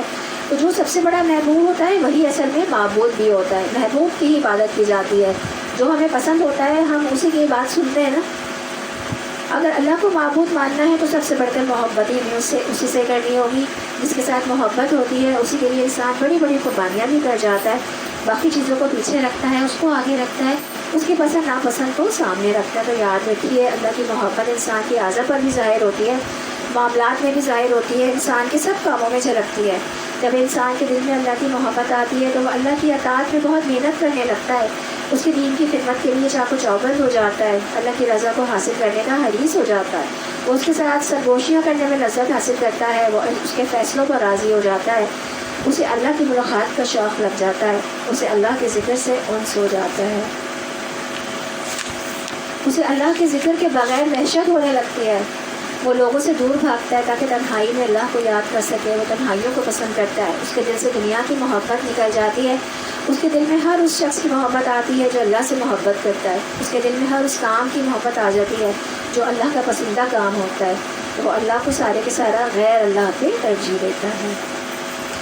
جب وہ سزا دے گا اس وقت کیفیت یہ ہوگی کہ وہی پیشوا اور رہنما جن کی دنیا میں پیروی کی گئی تھی اپنے پیروں سے بے تعلقی ظاہر کریں گے مگر سزا پا کر رہیں گے، اور ان کے سارے اسباب وسائل کا سلسلہ کٹ جائے گا، اور وہ لوگ جو دنیا میں اس کی پیروی کرتے تھے کہیں گے کہ کاش ہم کو پھر ایک موقع دیا جاتا، تو جس طرح آج یہ ہم سے بیزاری کا اظہار کر رہے ہیں ہم ان سے بیزار ہو کر دکھا دیتے، یوں اللہ ان لوگوں کے وہ اعمال جو یہ دنیا میں کر رہے ہیں ان کے سامنے اس طرح لائے گا کہ یہ حسرتوں اور پشیمانیوں کے ساتھ ہاتھ ملتے رہ جائیں گے مگر آگ سے نکلنے کی کوئی راہ نہ پائیں گے۔ شرک کرنے والوں کے بارے میں کہا گیا ہے کہ جن کو وہ شریک کرتے تھے تو قیامت میں ان کو ان کے ساتھ لا کے کھڑا کر دیا جائے گا، اور آگ میں وہ نکلنا بھی چاہیں گے جہنم کی آگ سے، لیکن وہ نکل نہیں سکیں گے۔ لوگوں زمین میں جو حلال اور پاک چیزیں ہیں انہیں کھاؤ، اور شیطان کے بتائے ہوئے راستوں پر نہ چلو، وہ تمہارا خدا دشمن ہے۔ کھانے پینے کی بات آ گئی کہ حلال کھانا ہے اور پاک کھانا ہے۔ تو کھانے کے 2 اصول ہیں. نمبر 1 تو حلال کھانا ہو اور دوسرا پاک یا طیب ہو. طیب میں 2 چیزیں آتی ہیں، ایک تو عمدہ ہو، دیکھنے میں بھی صاف ستھرا ہو اور خوش ذائقہ بھی ہو، لذیذ بھی ہو اور اچھی خوشبو بھی ہو، دیکھنے اس کی پریزنٹیشن بھی اچھی ہو، صاف ستھرا بھی ہو. تو ہمارا دین کیسے کھانے کی ترغیب ہمیں دے رہا ہے؟ حلال کھانے کی اور طیب کھانے کی ترغیب دے رہا ہے. اس کے ساتھ ساتھ ہمیں دعا بھی کرنی چاہیے. اللہم انی اسألک علما نافعا ورزقا طیبا وعملا متقبلا. یہ دعا جو ہے وہ نماز فجر کے بعد ہر مسلمان کو چاہیے کہ پڑھیں. اللہم انی اسألک، اللہم اے اللہ، انی بے شک میں، اسألک میں سوال کرتا ہوں آپ سے، علما نافعا، نافع علم کا، یہ جو ہم علم حاصل کر رہے ہیں یہ ہمارے لیے نفع مند ثابت ہو. ورزقا طیبا، پاکیزہ رزق کا، وعملا متقبل، اور قبول ہونے والے عمل کا. ہم نے بات کی نا تینوں چیزوں کے بارے میں، ہم نے بات کی. ہم نے کل قبول ہونے والے عمل کی بات کی، آج ہم نے طیب رزق کی بات کی اور علم نافع کی بات کی. اس دعا کو یاد کر لیجیے، نماز فجر کے بعد اس کو ضرور پڑھا کیجیے. کس کس کو یاد ہے یہ دعا؟ پڑھتی ہیں کس کس کو یاد ہے؟ اب آپ نے یاد کرنی ہے اس کو، ٹھیک ہے؟ ہاں، یہ ایاک نستعین جو کتاب ہے نا، اس میں یہ موجود ہے. یہ کتاب ہے کسی کے پاس؟ کس کس کے پاس نہیں ہے؟ آپ کے پاس نہیں ہے؟ آپ کے پاس بھی نہیں ہے، ٹھیک ہے. یہ کتاب میں آپ کو لا کے دوں گی، ٹھیک ہے. اس میں ساری دعائیں موجود ہیں، اس میں یہ دعا بھی موجود ہے. آپ لوگ ضرور اس کو یاد کر لیجیے گا اور نماز فجر کے بعد اس کو ضرور پڑھا کریں. ایک اور دعا ہے، اللہم اکفینی بحلالک عن حرامک واغنینی بفضلک عمن سواک. یہ بھی بہت خوبصورت دعا ہے، اس کا ترجمہ دیکھیں. اے اللہ، اکفینی بحلالک، میری کفایت کر دے اپنے حلال کے ساتھ، ان حرامک اور حرام سے بچا لے، واغنینی بفضلک ان عمن سواک، اور میرے لیے تو کافی ہو جا، اور میرے لیے واغنینی بفضلک عمن سواک، اور مجھے بے نیاز کر دے ساتھ اپنے فضل کے اپنے سوا. مطلب میں صرف تجھ سے بے نیاز نہیں ہوں تاکہ تمام لوگوں سے بے نیاز ہو جاؤں. تو مطلب میں صرف تجھی سے مانگوں. تو اگر ہم سمجھ کر دعائیں پڑھیں گے تو ان پر عمل بھی کر سکیں گے نا. تو یہ حلال پاک طیب کھانوں کی دعا ہے، اور یہ ہر انسان کو چاہیے کہ صبح میں اور یا جس وقت بھی جائیں تو ان دعاؤں کو ہمیں پڑھتے رہنا چاہیے. تمہیں بدی اور فحش کا حکم دیتا ہے. اور شیطان کے بارے میں بات ہو رہی ہے. تمہیں بدی اور فحش کا حکم دیتا ہے اور یہ سکھاتا ہے کہ تم اللہ کے نام پر وہ باتیں کرو جن کے متعلق تمہیں علم نہیں ہے کہ وہ اللہ نے فرمائی ہیں. ان سے جب کہا جاتا ہے کہ اللہ نے جو احکام نازل کیے ہیں ان کی پیروی کرو، تو جواب دیتے ہیں کہ ہم تو اسی طریقے کی پیروی کریں گے جس پر ہم نے اپنے باپ دادوں کو پایا ہے. اچھا، اب ان کے باپ دادا نے عقل سے کچھ کام نہ لیا ہو اور راہ راست نہ پائی ہو تو کیا پھر بھی یہ انہی کی پیروی کیے چلے جائیں گے؟ یہ لوگ جنہوں نے خدا کے بتائے ہوئے طریقے پر چلنے سے انکار کر دیا ہے، ان کی حالت بالکل ایسی ہے جسے چرواہا جانوروں کو پکارتا ہے اور وہ ہاتھ پکار کی صدا کے سوا کچھ نہیں سنتے. یہ بہرے ہیں، گونگے ہیں، اندھے ہیں، اس لیے کوئی بات ان کی سمجھ میں نہیں آتی. اے لوگوں جو ایمان لائے ہو، اگر تم حقیقت میں اللہ کی بندگی کرنے والے ہو تو جو پاک چیزیں ہم نے تمہیں بخشی ہیں انہیں بے تکلف کھاؤ اور اللہ کو شکر ادا کرو. تو یہاں پہ ہمیں کیا پتہ چل رہا ہے؟ کھانے کے بعد اللہ کا شکر بھی ادا کرنا ہے ساتھ ساتھ. اللہ کی طرف سے اگر کوئی پابندی تم پر ہے تو وہ یہ ہے کہ تم مردار نہ کھاؤ. نمبر 1، خون سے پرہیز کرو اور سور کے گوشت سے بچو، اور کوئی ایسی چیز نہ کھاؤ جس پر اللہ کے سوا کسی اور چیز کا نام لیا گیا ہو. ہاں، جو شخص مجبوری کی حالت میں ہو اور وہ ان میں سے کوئی چیز کھا لے بغیر اس کے کہ وہ قانون چکنے کا ارادہ رکھتا ہو یا ضرورت کی حد سے تجاوز کرے تو اس پر کچھ گناہ نہیں ہے. اللہ بخشنے والا اور رحم فرمانے والا ہے. حق یہ ہے کہ جو لوگ ان احکام کو چھپاتے ہیں جو اللہ نے اپنی کتاب میں نازل کیے ہیں اور تھوڑے سے دنیاوی فائدوں پر انہیں بھیٹ چڑھاتے ہیں، وہ دراصل اپنے پیٹ میں آگ بھر رہے ہیں. قیامت کے روز اللہ ہرگز ان سے بات نہ کرے گا، نہ انہیں پاکیزہ ٹھہرائے گا، اور ان کے لیے دردناک سزا ہے. یہ وہ لوگ ہیں جنہوں نے ہدایت کے بدلے دلالت خرید لی ہے اور مغفرت کے بدلے عذاب مول لے لیا ہے. کیسا عجیب ہے ان کا حوصلہ کہ جہنم کا عذاب برداشت کرنے کے لیے تیار ہیں. یہ سب کچھ اس وجہ سے ہوا کہ اللہ نے تو ٹھیک ٹھیک حق کے مطابق کتاب نازل کی تھی، مگر جن لوگوں نے کتاب میں اختلافات نکالے وہ اپنے جھگڑوں میں حق سے بہت دور نکل گئے. نیکی یہ نہیں ہے کہ تم نے اپنے چہرے مشرق کی طرف کر لیے یا مغرب کی طرف، بلکہ نیکی یہ ہے کہ آدمی اللہ کو اور یوم آخر کو اور ملائکہ کو اور اللہ کی طرف سے نازل کی ہوئی کتاب کو اور اس کے پیغمبروں کو دل سے مانے اور اللہ کی محبت میں اپنا دل پسند مال اپنے رشتہ داروں، یتیموں پر، مسکینوں، مسافروں پر اور مدد کے لیے ہاتھ پھیلانے والوں پر اور غلاموں کی رہائی پر خرچ کرے، نماز قائم کرے، زکوٰۃ دے۔ اور نیک لوگ تو وہ ہیں کہ جب عہد کریں تو اسے وفا کریں اور تنگی و مصیبت کے وقت میں اور حق و باطل کی جنگ میں صبر کریں۔ یہ ہے راست باز لوگ اور یہی لوگ متقی ہیں۔ اس آیت کو آیت بر بھی کہا جاتا ہے کیونکہ اس میں نیکی کا ایک جامع تصور دیا گیا ہے۔ جو یہ جاننا چاہے کہ نیکی کے کون کون سے کام ہیں، اسے چاہیے کہ اس آیت کو پڑھ لیں۔ یہ آیت نمبر 177 ہے، 177 ہے سورۃ البقرہ کی۔ سب سے پہلے عقیدہ درست کرنے کی ضرورت ہے کہ پھر حقوق العباد ہے، حقوق اللہ کی ادائیگی پر بات ہے۔ بہت ساری چیزوں کو اکٹھا ذکر کر کے پھر عہد کو الگ سے ذکر کیا گیا ہے۔ وعدہ خلافی نہیں کرنی، جب کسی کے ساتھ کوئی معاہدہ کرے تو اس کو پورا کرے۔ صبر نیکیوں کی بنیاد ہے، جس میں صبر نہیں وہ نیکی بھی نہیں کر سکتا، کر لے تو اس کو سنبھال نہیں سکتا، سنبھال لے تو ضائع کرنے سے مشکل سے ہی بچتا ہے۔ مثلا نیکی کا کام کر کے لوگوں سے تعریف چاہنے کے لیے ذکر کر بیٹھتے ہیں، نیکی کر کے احسان جتاتے ہیں، ریاکاری کر کے اسے ضائع کر دیتے ہیں۔ یہ بھی صبر ہے کہ انسان اپنا منہ روک لے۔ اللہ کے لیے کیا ہے پھر کس بات کا چرچا؟ تو یہ سچ کی تعریف ہے۔ اس آیت میں متقی کی علامت بتائی گئی کہ جو تقوی والے ہیں وہی کامیاب ہونے والے ہیں۔ ان صفات کی ترتیب میں بہت زیادہ حکمت ہے۔ سب سے پہلے دیکھیں رشتہ داروں کا ذکر آیا ہے اس میں نا، پھر اس کے بعد یتیم جو چھوٹے بچے ہوتے ہیں، مسکین جو محتاج ہوتے ہیں، فاقہ لحق ہوتا ہے انہیں، ابن السبیل جن کی مدد کم ہوتی ہے، مانگنے والے جو محتاج بھی ہو۔ تو یاد رکھیے رشتہ دار جو ہے وہ صدقے کا زیادہ حقدار ہے، زیادہ مستحق ہے۔ ہم دوسروں کو دے دیتے ہیں، اپنے رشتہ داروں کو نہیں دیتے، لیکن رشتہ دار ہمارا زیادہ مستحق ہے بنسبت دوسروں کے۔ اے لوگوں جو ایمان لائے ہو، اور تمہارے لیے قتل کے مقدموں میں قصاص کا حکم لکھ دیا گیا ہے۔ آزاد آدمی نے قتل کیا ہو تو اس آزادی سے بدلہ لیا جائے گا، غلام قاتل ہو تو غلام ہی قتل کیا جائے گا، اور عورت مجرم کی مرتکب ہو تو اس عورت ہی سے قصاص کیا جائے گا۔ قصاص کا قانون پتہ ہے نا کیا ہے؟ جان کے بدلے جان ہے، اعضا کے بدلے اعضا ہے، اور زخم کے بدلے زخم ہے۔ کسی نے کسی کی جان لی ہے تو جان لے کے اس کا بدلہ لیا جائے گا، کسی کا اعضا لے لیا ہے، توڑ دیا ہے، شہید کر دیا ہے تو اس کا اعضا لیا جائے گا، اور اس کو زخم دیا ہے اس کے بدلے زخم بھی ہے۔ اور اس سے کوئی بھی بری ذمہ نہیں ہے، آدمی بھی ہے، غلام نے بھی کیا ہے، عورت بھی کرے گی تو اس کو قصاص کے قانون کی پابندی کرنی ہے۔ ہاں اگر کسی قاتل کے ساتھ اس کا بھائی اگر کچھ نرمی کرنے کے لیے تیار ہو تو معروف طریقے کے مطابق خون بہا کا تصفیہ ہونا چاہیے، اور قاتل کو لازم ہے کہ راستی کے ساتھ خون بہا ادا کرے۔ یہ تمہاری رب کی طرف سے تخفیف اور رحمت ہے، اور اس پر بھی جو زیادتی کرے اس کے لیے دردناک سزا ہے۔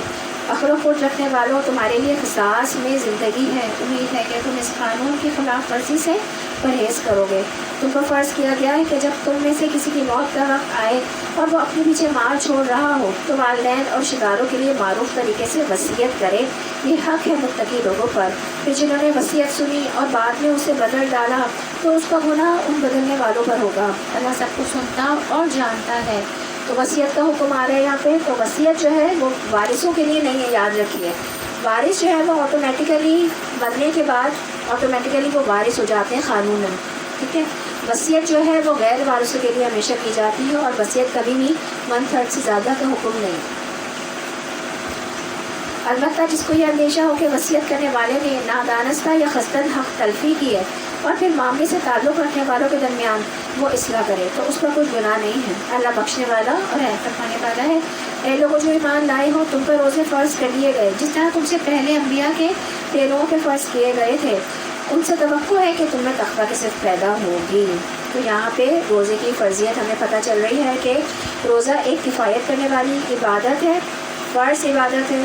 حضرت ابو ذر رضی اللہ عنہ نے آپ صلی اللہ علیہ وسلم سے پوچھا کہ روزہ کیا ہے؟ تو آپ صلی اللہ علیہ وسلم نے فرمایا، اے ابو ذر، یہ ایک ایسا فرض ہے جو آخرت میں کفایت کرنے والا ہے، یہ منفرد عمل ہے، خیر کا دروازہ ہے، اور جنت میں جب جائیں گے روزے دار تو ایک خاص نام ہوگا دروازے سے، باب ریان کے نام سے، باب ریان کے نام سے داخل ہوں گے۔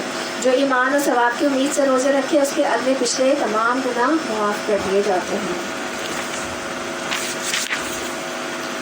روزے کا اجر اللہ تعالیٰ نے کہا ہے کہ میں خود دوں گا۔ روزے کو اللہ نے اپنے لیے خاص کیا ہے۔ روزہ تقویٰ پیدا کرنے میں بہت اہم کردار ادا کرتا ہے، اور جس میں تقویٰ آ جاتا ہے اس کے سارے کام آسان ہو جاتے ہیں۔ اللہ تعالیٰ اس کے سارے کام آسان کر دیتا ہے۔ تو یاد رکھیے روزے سے تقویٰ اور تقویٰ سے کیا ہے ہمارے لیے آسانی ہی آسانی ہے۔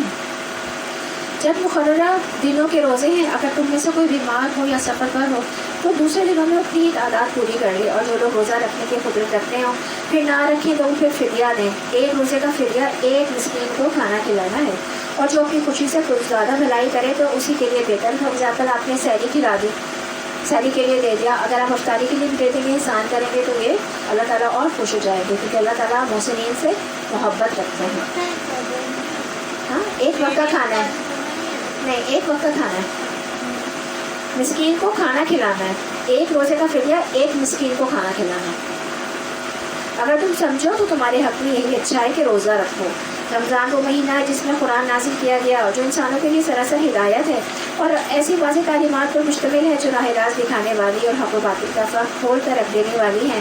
لہٰذا اب سے جو شخص اس مہینہ کو پائے اس کے لازم ہے کہ اس پورے مہینے کے روزے رکھے، اور جو مریض ہو یا سفر پر ہو تو وہ دوسرے دنوں میں بھی روزوں کی تعداد پوری کرے۔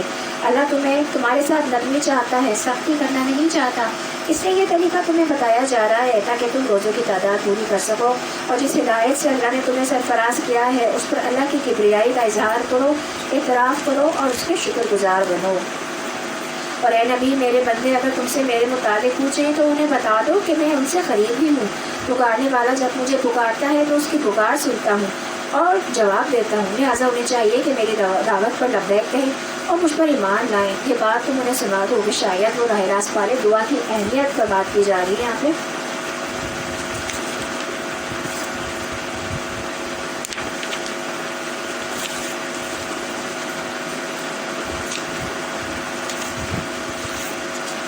یاد رکھیے رمضان آ رہا ہے، اس میں خوب خوب دعائیں کرنی ہے ہم نے۔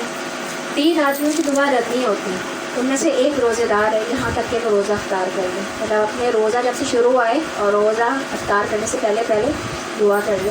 رمضان کے ہر دن اور ہر رات میں دعائیں قبول ہوتی ہیں۔ دعاؤں کی ہمیں لسٹ بنا لینی چاہیے، اپنی پریشانیوں کو لکھیں اور ایک ایک کا ذکر کر کے اللہ تعالیٰ سے دعا مانگیں۔ رسول اللہ صلی اللہ علیہ وسلم نے فرمایا، بے شک رمضان کے ہر دن اور ہر رات اللہ تعالیٰ کی طرف سے کچھ لوگوں کو جہنم سے نجات ملتی ہے، تو اللہ تعالیٰ ہمیں بھی اس میں شامل کر لے، آمین۔ اور ہر دن اور رات میں مسلمان کی ایک دعا ایسی ضرور ہوتی ہے جو کہ قبول ہوتی ہے۔ تمہارے لیے روزوں کے زمانے میں راتوں کو اپنی بیویوں کے پاس جانا حلال کر دیا گیا ہے، وہ تمہارے لیے لباس ہے اور تم ان کا لباس ہو۔ اللہ کو معلوم ہو گیا کہ تم لوگ چپکے چپکے اپنے آپ سے خیانت کر رہے تھے، مگر اس نے تمہارا قصور معاف کر دیا اور تم سے درگزر فرمایا۔ اب تم اپنی بیویوں کے ساتھ شاباشی کرو اور جو لطف اللہ نے تمہارے لیے جائز کر دیا ہے اسے حاصل کرو۔ نیز راتوں کو کھاؤ پیو یہاں تک کہ جب تم سیاہی شب کی دھاری سے سفیدہ صبح کی دھاری نمایاں نظر آ جائے، تب یہ سب کام چھوڑ کر رات تک اپنا پورا روزہ کرو۔ اور جب تم مسجدوں میں متکف ہو تو بیویوں سے مباشرت نہ کرو، یہ اللہ کی باندھی ہوئی حدیں ہیں، اور ان کے خریدنا پھٹکنا۔ اس طرح اللہ اپنے احکام لوگوں کے لیے بصراحت بیان کرتا ہے، توقع ہے کہ وہ غلط رویے سے بچیں گے۔ یعنی کہ رمضان روزے کی حالت میں ہمیں مباشرت سے منع کیا گیا ہے، لیکن روزہ جب ختم ہو جاتا ہے اس وقت جائز کر دیا گیا ہے اس چیز کو۔ اس کے علاوہ اعتکاف میں منع ہے، اعتکاف کی حالت میں بھی یہ چیز جائز نہیں ہے۔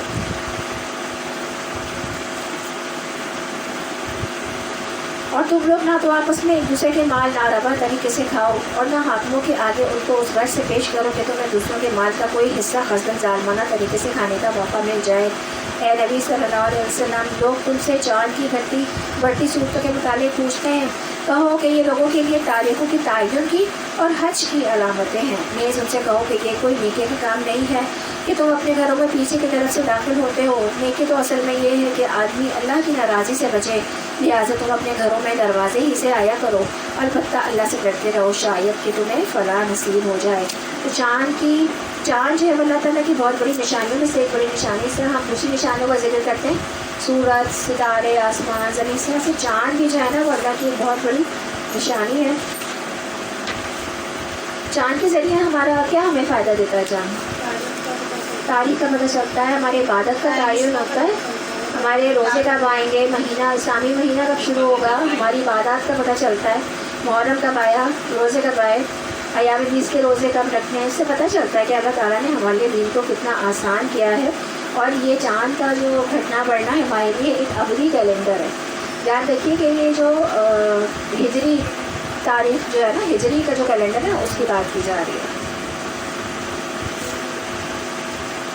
اور تم اللہ کی راہ میں ان لوگوں سے لڑو جو تم سے لڑتے ہیں، مگر زیادتی نہ کرو کہ اللہ زیادتی کرنے والوں کو پسند نہیں کرتا۔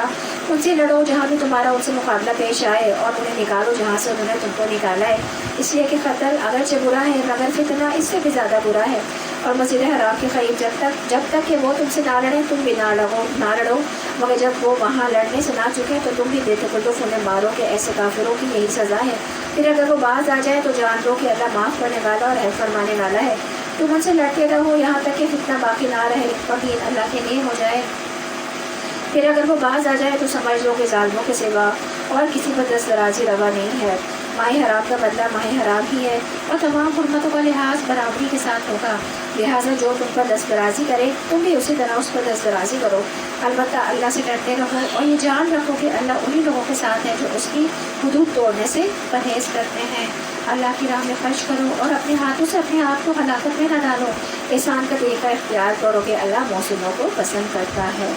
تو فی سبیل اللہ میں خرچ کرنے سے مراد کیا ہے؟ اللہ کے دین کے لیے خرچ کرنا، دین کے دفاع کے لیے خرچ کرنا، دینی اداروں کی ترقی اور ان کی مضبوطی کے لیے خرچ کرنا، یہ سب کچھ احسان کے درجے میں کرو، کیونکہ اللہ تعالیٰ محسنین سے محبت رکھتے ہیں۔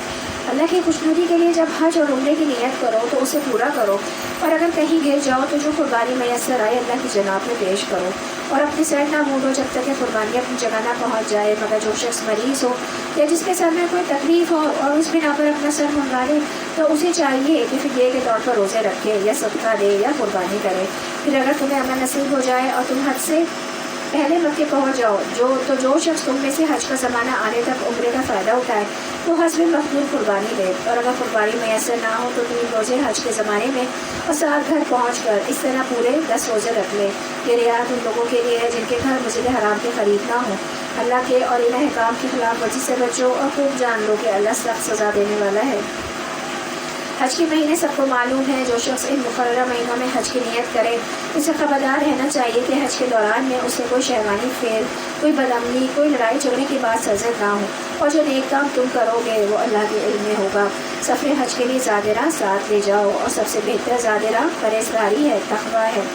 بس اے ہوش مندو میری نافرمانی سے پرہیز کرو۔ تو حج کا سفر جو ہے وہ خوب نیکیوں کا سفر ہوتا ہے، اس کے بعد علماء کہتے ہیں کہ جب مکے میں داخل ہو تو قرآن ختم کیے ہوئے بغیر نہ نکلے وہاں سے، اس لیے جب بھی حج عمرے کے لیے جائیں تو اس طرح کے ٹارگیٹس ہمیں پہلے سے سیٹ کر لینے چاہیے۔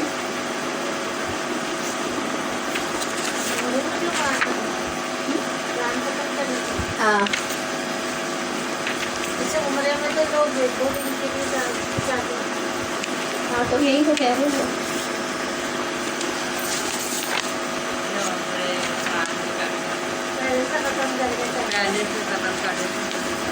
اللہ تعالیٰ کے نزدیک سب سے اہم وہ ہے جس کا تقویٰ زیادہ ہے اور اسی کا حج زیادہ بہترین ہے۔ تو حج کے موقع پر سب زیادہ فکر ہمیں اپنے گناہوں کی معافی کی ہونی چاہیے،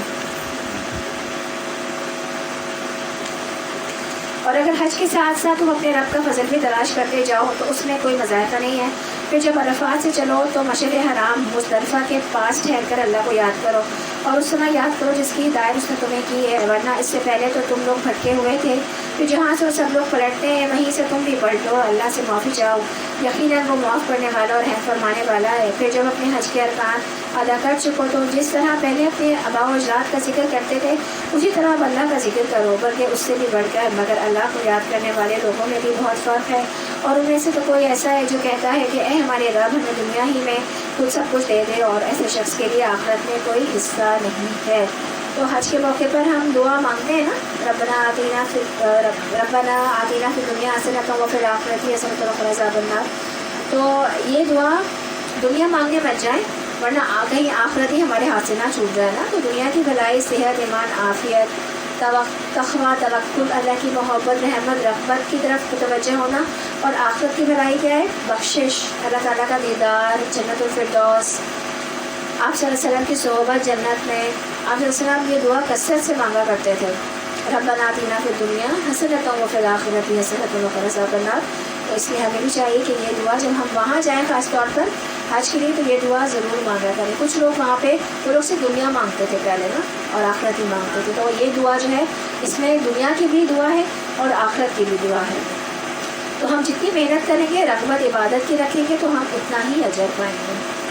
اور کوئی کہتا ہے کہ اے ہمارے رب ہمیں دنیا میں بھی بھلائی عطا فرما اور آخرت میں بھی، اور آگ کے عذاب سے بچا۔ بس ایسے لوگ اپنی کمائی کے مطابق دونوں جگہ حصہ پائیں گے، اور اللہ کو حساب چکا دے کچھ دیر نہیں لگتی۔ یہ گنتی کے چند روز ہیں جو تمہیں اللہ کی یاد میں بسر کرنے چاہیے، کہ جو کوئی جلدی کرے 2 ہی دن میں واپس ہو گیا تو کوئی حرج نہیں، اور جو کچھ زیادہ ٹھہر کر پلٹا تو بھی کوئی حرج نہیں، بشرطے کہ یہ دن اس نے تقویٰ کے ساتھ بسر کیے ہیں، تقویٰ کے ساتھ بسر کرے۔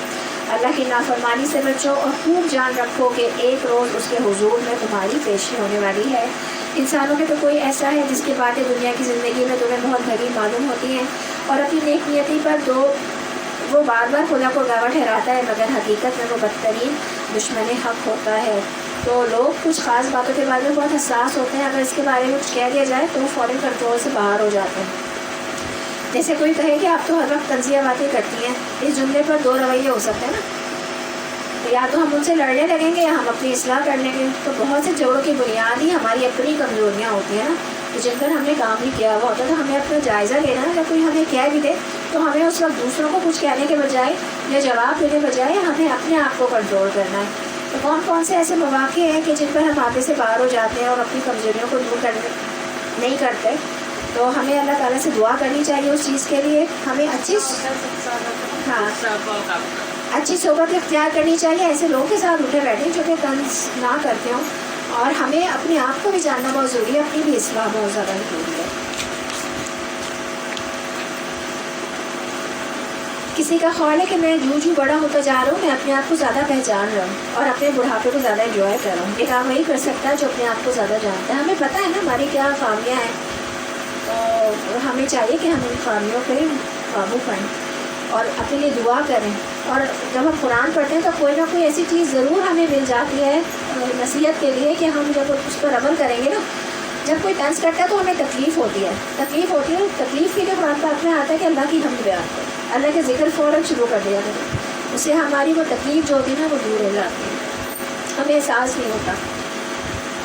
والدین، شوہر کی، بہن بھائیوں کی، بچوں کی کون سی بات ہے جس پر میں فوراً بھڑک اٹھتی ہوں، ساری اچھی باتیں کرنا بھول جاتی ہوں، جالوں کی طرح چیخنا شروع کر دیتی ہوں۔ بچے ماں باپ میں سے اس کی عزت بھی نہیں کرتے جو زبان درازی کرے، یاد رکھے بچے بھی اس کی عزت نہیں کرتے، بس زبانی کر کے عزت نہیں کمائی جا سکتی۔ تو بہت سی لڑائیوں کی بنیادی وجہ کیا ہوتی ہے؟ ہماری معاملات ہوتے ہیں اور دنیا کی چیزوں کی محبت بھی ہوتی ہے۔ جب اسے اقتدار حاصل ہوتا ہے تو زمین میں اس کی ساری دوڑ دھوپ اس لیے ہوتی ہے کہ فساد پھیلائے، کھیتوں کو غارت کرے اور نسل انسانی کو تباہ کرے، حالانکہ اللہ جسے وہ گواہ بنا رہا تھا فساد کو ہرگز پسند نہیں کرتا۔ اور جب اس سے کہا جاتا ہے کہ اللہ سے ڈر تو اپنے وقار کا خیال اس کو گناہ پر جما دیتا ہے۔ ایسے شخص کے لیے تو بس جہنم ہی کافی ہے اور وہ بہت برا ٹھکانہ ہے۔ دوسری طرف انسانوں ہی میں کوئی ایسا بھی ہے جو رضائی الہی کی طرف میں اپنی جان کھپا دیتا ہے، اور ایسے بندوں پر اللہ بہت مہربان ہے۔ اے ایمان والوں، تم پر پورے اسلام میں آ جاؤ، تم پورے کے پورے اسلام میں داخل ہو جاؤ اور شیطان کی پیروی نہ کرو کہ وہ تمہارا کھلا دشمن ہے۔ جو صاف صاف ہدایات ہمارے پاس آ چکی ہیں، اگر ان کو پا لینے کے بعد پھر تم نے لفظش دکھائی تو خوب جان رکھو کہ اللہ سب پر غالب اور حکیم و دانا ہے۔ ان ساری نصیحتوں اور ہدایتوں کے بعد بھی لوگ سیدھے نہ ہوں تو کیا اب وہ اس کے منتظر ہیں کہ اللہ بادلوں کا چکر لگائے، فرشتوں کے پرے ساتھ لیے خود سامنے موجود ہو اور فیصلہ ہی کر ڈالا جائے؟ آخر سارے معاملات پیش تو اللہ ہی کے حضور ہونے والے ہیں۔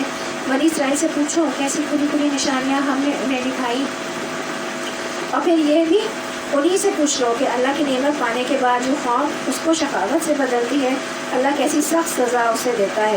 جن لوگوں نے کفر کی راہ اختیار کی ہے ان کے لیے دنیا کی زندگی بڑی محبوب وہ دل پسند بنا دی گئی ہے۔ ایسے لوگ ایمان کی راہ اختیار کرنے والوں کا مذاق اڑاتے ہیں، مگر قیامت کے دن پرہیزگار لوگ ہی ان کے مقابلے میں عالی مقام ہوں گے۔ رہا دنیا کا رزق تو اللہ کو اختیار ہے کہ جسے چاہے بے حساب دے۔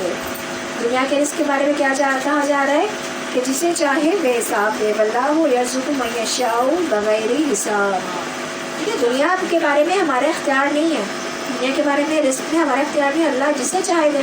ہم دعا مانگیں گے تو ہمیں مل بھی جائے گا، لیکن ہم تو اپنی ساری محنتیں دنیا کا رزق کمانے میں لگا دیتے ہیں، اور آخرت کا رزق جو ہے نا وہ ہم کما سکتے ہیں، آخرت کی کمائی ہم کر سکتے ہیں اس دنیا میں، لیکن ہم نے آخرت کو چھوڑ دیا ہے اپنی تقدیر پہ اور دنیا کمانے کے لیے نکل گئے۔ حالانکہ اللہ تعالیٰ نے دنیا جو ہے وہ ہماری تقدیر بنا دی ہے پہلے ہی، اور آخرت کو کہا ہے کہ اس کو کمانا ہے، اور وہ ہم نے تقدیر پہ چھوڑا ہے، الٹے کام کر رہے ہیں۔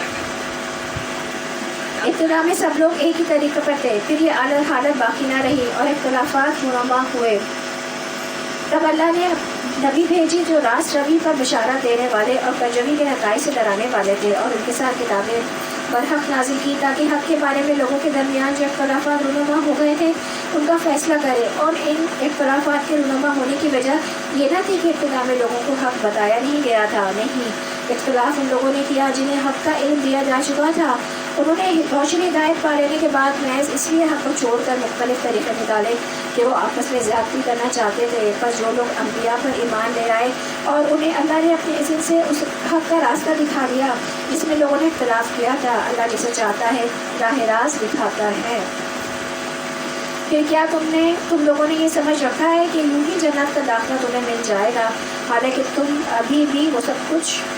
ابھی تم پر وہ سب کچھ نہیں گزرا ہے جو تم سے پہلے ایمان والوں پر گزر چکا ہے۔ ان پر سختیاں گزری، مصیبتیں آئیں، اللہ مارے گئے، حتیٰ کہ وقت کا رسول اور اس کے ساتھی اور اہل ایمان چیخ اٹھے کہ اللہ کی مدد کب آئے گی۔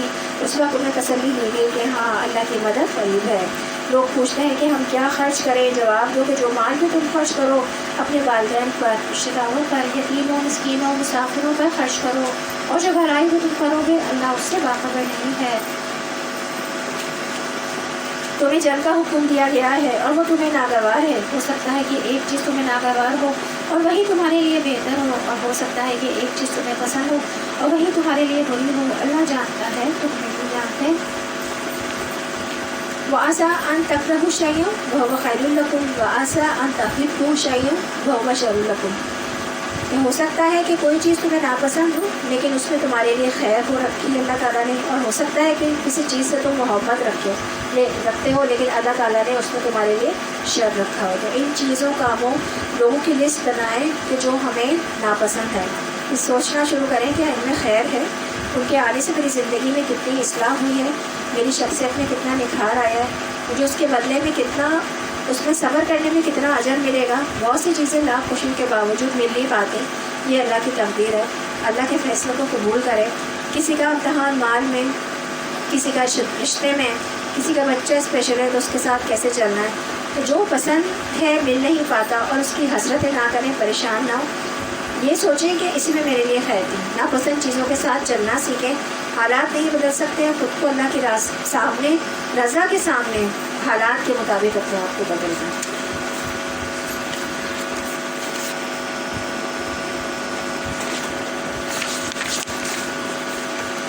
ہر مصیبت کے اندر ایک نعمت چھپی ہوئی ہوتی ہے اور گناہوں کا کفارہ بھی ہوتی ہے۔ کوئی نہ کوئی مصیبت یا ناپسندیدہ چیز جو ہوتی ہے اس کے اندر کوئی نعمت ہوتی ہے، گناہوں کا کفارہ بھی ہوتی ہے، تو اجر ملتا ہے اس چیز کا۔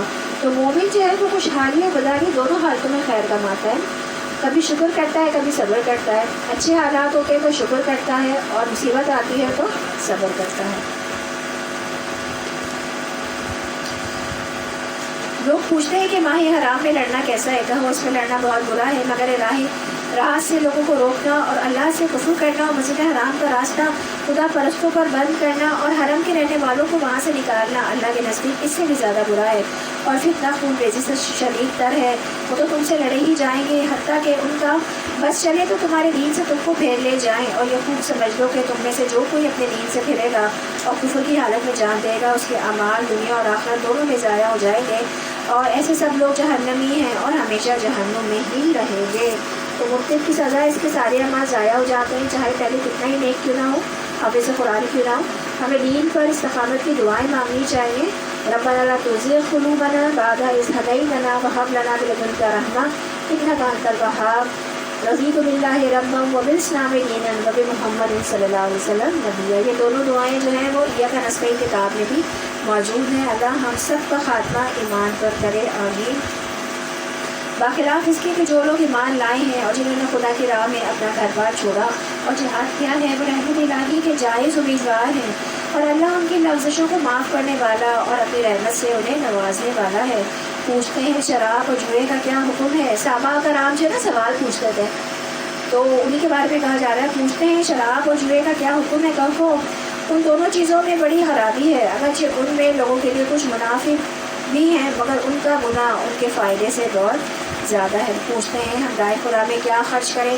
کہو جو کچھ تمہاری ضرورت سے زیادہ ہو، اس طرح اللہ تمہارے لیے صاف صاف احکام بیان کرتا ہے، شاید کہ تم دنیا اور آخرت دونوں کی فکر کرو۔ پوچھتے ہیں یتیموں کے ساتھ کیا معاملہ کیا جائے، کہو کہ جس طرح عمل میں اور ان کے لیے بھلائی ہو وہی اختیار کرنا بہتر ہے، اور اگر تم اپنا اور ان کا خرچ اور دینا سینا مشترک رکھو تو اس میں کوئی مذائقہ نہیں ہے، آخر وہ تمہارے بھائی بند ہی تو ہے، اور برائی کرنے والے اور بھلائی کرنے والے دونوں کا حال اللہ پر روشن ہے۔ اللہ چاہتا تو اس معاملے میں تم پر سختی کرتا، مگر وہ صاحب اختیار ہونے کے ساتھ صاحب حکمت بھی ہے۔ تم مشرک عورتوں سے ہرگز نکاح نہ کرنا جب تک کہ وہ ایمان نہ لے آئیں۔ لیکن ایک مرد کو 4 شادیوں کی اجازت ہے نا، تو وہ جو ہے وہ مسلمان عورت سے تو کرے ہی، اور اس کے ساتھ جو اہل کتاب ہیں عیسائی اور یہودی ان سے بھی کر سکتا ہے کیونکہ وہ اہل کتاب ہیں۔ لیکن جو مشرک ہیں، مشرک عورتوں سے منع کیا گیا کہ جو کچھ شرک کرتی ہیں، مطلب اتنا بڑا شدید گناہ ہے شرکا کہ مشرک عورتوں سے نکاح کرنے تک کا منع کیا گیا ہے۔ اہل کتاب میں بھی حکم ہے کہ محسنہ عورت سے نکاح کرے کہ جو کہ ایمان پر ہو، مطلب وہ اپنے ایمان پر ہو، عیسائیت کے ایمان پر ہو، یہودیت کے ایمان پر ہو، لیکن مشرک نہ ہو، شرک نہ کرتی، اتنا بڑا گناہ ہے۔ جب تک کہ وہ ایمان نہ لے آئے، ایک مومن لوٹی مشرک شریف زادی سے بہتر ہے، اور اگرچہ وہ تمہیں پسند ہو، اور اپنی عورتوں کے نکاح مشرک مردوں سے بھی نہ کرنا جب تک کہ وہ ایمان نہ لے آئیں۔ ایک مومن غلام مشرک شریف سے بہتر ہے، اگرچہ وہ تمہیں بہت پسند ہو۔ یہ لوگ تمہیں آگ کی طرف بلاتے ہیں، اور اللہ اپنے اذن سے تم کو جنت اور مغفرت کی طرف بلاتا ہے، اور وہ اپنے احکام واضح طور پر لوگوں کے سامنے بیان کرتا ہے۔ توقع ہے کہ وہ سبق لیں گے اور نصیحت کو قبول کریں گے۔ پوچھتے ہیں کہ حیض کا کیا حکم ہے، کہو وہ ایک گندگی کی حالت ہے، اور اس میں عورتوں سے الگ رہو اور ان کے قریب نہ جاؤ جب تک کہ وہ پاک صاف نہ ہو جائیں، پھر جب وہ پاک ہو جائیں تو ان کے پاس جاؤ، اس طرح جیسا کہ اللہ نے تم کو حکم دیا ہے۔ اللہ ان لوگوں کو پسند کرتا ہے جو بدی سے باز رہیں اور پاکیزگی اختیار کریں۔ تمہاری عورتیں تمہاری کھیتیاں ہیں، تمہیں اختیار ہے، جس طرح سے چاہو اپنی کھیتی میں جاؤ، مگر اپنے مستقبل کی فکر کرو اور اللہ کی ناراضگی سے بچو۔ خوب جان لو کہ تمہیں ایک دن اس سے ملنا ہے، اور اے نبی جو تمہاری ہدایت کو مان لیں انہیں فلاح و سعادت کی خوشخبری دے دو۔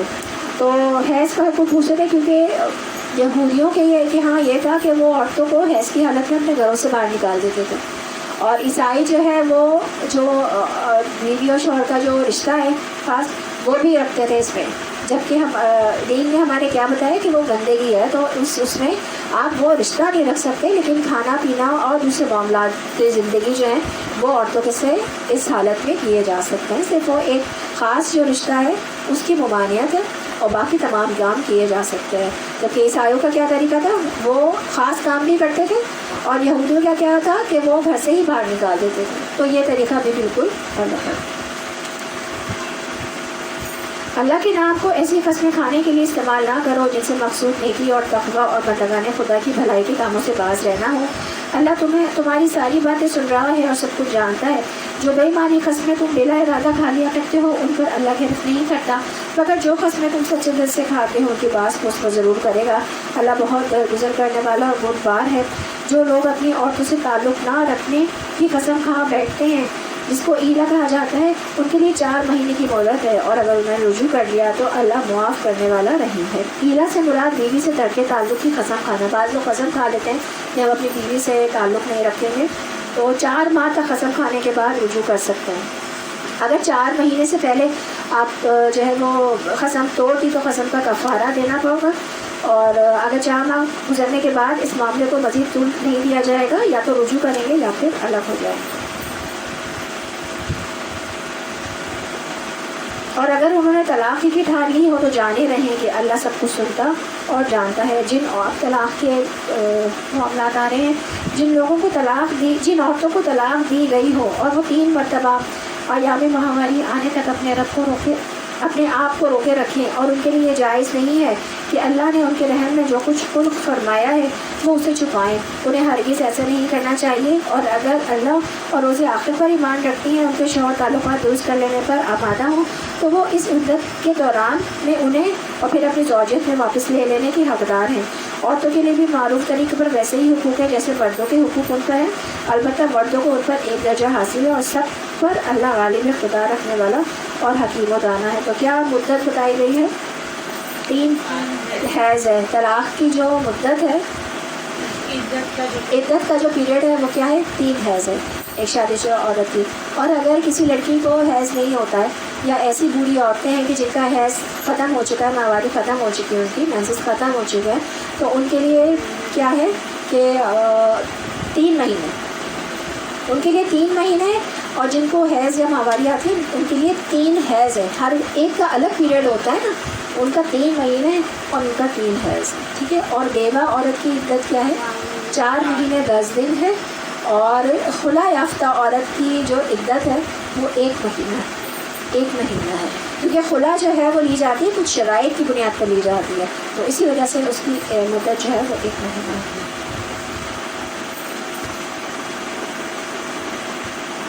اللہ کے نام کو ایسی قسمیں کھانے سے استعمال نہ کرو جن سے مقصود نیکی اور تقویٰ اور بندگان خدا کی بھلائی کے کاموں سے باز رہنا ہو. اللہ تمہاری ساری باتیں سن رہا ہے اور سب کچھ جانتا ہے. جو بے ایمانی قسمیں تم بلا ارادہ کھا لیا کرتے ہو ان پر اللہ گرفت نہیں کرتا، مگر جو قسمیں تم سچے دل سے کھاتے ہو ان سے باز پوس وہ ضرور کرے گا. اور اللہ بہت درگزر کر والا اور بہت بار ہے. سوری میں نے دوبارہ پڑھ دیا.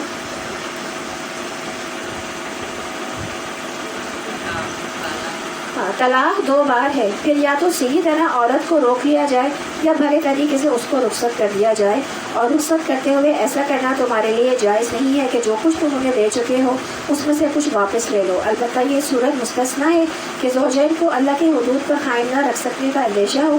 ایسی صورت میں اگر تمہیں یہ خوف ہو کہ وہ دونوں حدود الہی پر قائم نہ رہیں گے تو ان دونوں کے درمیان یہ معاملہ ہو جانے میں مذائقہ نہیں کہ عورت اپنے شوہر کو کچھ معاوضہ دے کر علیحدگی حاصل کر لے. یہ اللہ کی مقرر کردہ حدود ہیں، ان سے تجاوز نہ کرو. اور جو لوگ حدود الہی سے تجاوز کریں گے وہی ظالم لوگ ہیں.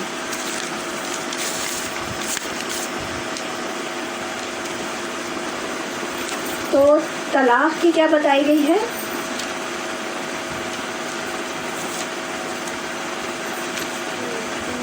طلاق جو ہے نا وہ 2 بار ہے. طلاق جو ہے وہ 2 بار ہے، جسے طلاق رجعی بھی کہا جاتا ہے. اور تیسری طلاق جو ہوتی ہے وہ طلاق بائن ہوتی ہے اور اس کے بعد دوبارہ رجوع نہیں کر سکتے. جو طریقہ ہے طلاق کا وہ یہ ہے کہ حیض کی حالت میں کبھی بھی نہیں دینی چاہیے. جب حیض سے پاک ہو جائے عورت اور آپ نے اس سے مباشرت بھی نہیں کی ہے، اس کی پاکی کی حالت میں اس کو طلاق دینی ہے. اور ایک طلاق کی جو مدت ہے وہ 3 حیض ہے. 3 حیض کے دوران یا تو پہلے رجوع کر لیں آپ ان سے تو وہ پھر صحیح ہے، ٹھیک ہے. لیکن اگر آپ نے رجوع نہیں کیا تو پھر وہ دوبارہ اس سے رجوع، اگر آپ نے رجوع کی مدت گزر گئی، 3 حیض گزر گئے، آپ نے رجوع نہیں کیا تو پھر وہ کہیں اور شادی کر سکتی ہے. اور شوہر بھی شادی کر سکتا ہے، شوہر بھی پیغام دے سکتا ہے. اسی طرح سے دوسری طلاق کا ہے کہ 2 طلاقیں دے دی اور پھر وہ مدت گزر گئی، آپ نے رجوع نہیں کیا، اس وقت بھی وہ کہیں اور شادی کر سکتی ہے اور شوہر دوبارہ شادی کر سکتا ہے اس سے، اگر رجوع نہیں کیا اس نے مدت بھی گزر گئی.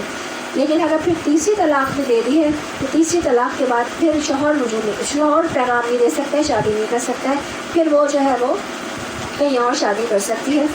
طلاق کا لفظی ضروری ہے، جیسے بعض لوگ کہتے ہیں کہ دفعہ ہو جائے یا اس طرح کی بہت سے جملے حرام ہو یا اس طرح کے، اس میں بھی لوگ کہتے ہیں طلاق ہو جاتی ہے. یہ تو مسئلہ یہ ہے نا کہ اس کی بہت باریک چیزیں ہیں نا، ٹھیک ہے، بتائیں گے آپ کو. تو طلاق بائن جو ہے نا، طلاق بائن کے بعد پھر رجوع نہیں کر سکتے. شوہر جو ہے وہ رجوع نہیں کر سکتا، مطلب شادی نہیں کر سکتا، کوئی اور پھر شادی کرے گا. اور اتنی بڑی سزا ہے اس کی کہ پھر اس کے بعد حلالہ کا کہا گیا ہے کہ حلالہ ہے. اور حلالہ بھی جو وہ آٹومیٹیکلی ہو جائے، خود سے کرنا حرام ہے. اور نبی کریم صلی اللہ علیہ وسلم کی حدیث ہے کہ حلالہ کرنا اور کرانے والا دونوں چیزیں حرام ہیں. وہ خود سے خود ہو جائے کہ عورت بیوہ ہو گئی، دوسری جگہ اس نے شادی کی، یا اس کو خود سے کہیں طلاق ہو گئی اور پھر ہوتا ہے کہ وہ کرنا نکاح پہلے شوہر سے کر سکتی ہے. لیکن پلاننگ کر کے بالکل نہیں ہے نا یہ، اور یہ حرام ہے یہ سب کچھ کرنا.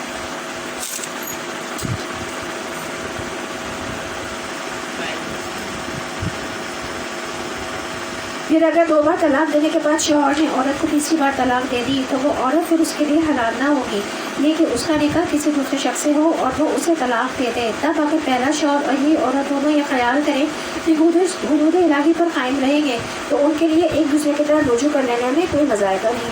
یہ اللہ کی مقرر کردہ حدود ہیں جنہیں وہ ان لوگوں کو ہدایت کے لیے واضح کر رہا ہے جو اس کی حدوں کو توڑنے کا انجام جانتے ہیں۔ اور جب تم عورتوں کو طلاق دے دو اور ان کی عدت پوری ہونے کو آ جائے تو یا تو بھلے طریقے سے انہیں روک دو یا بھلے طریقے سے ان کو رخصت کر دو۔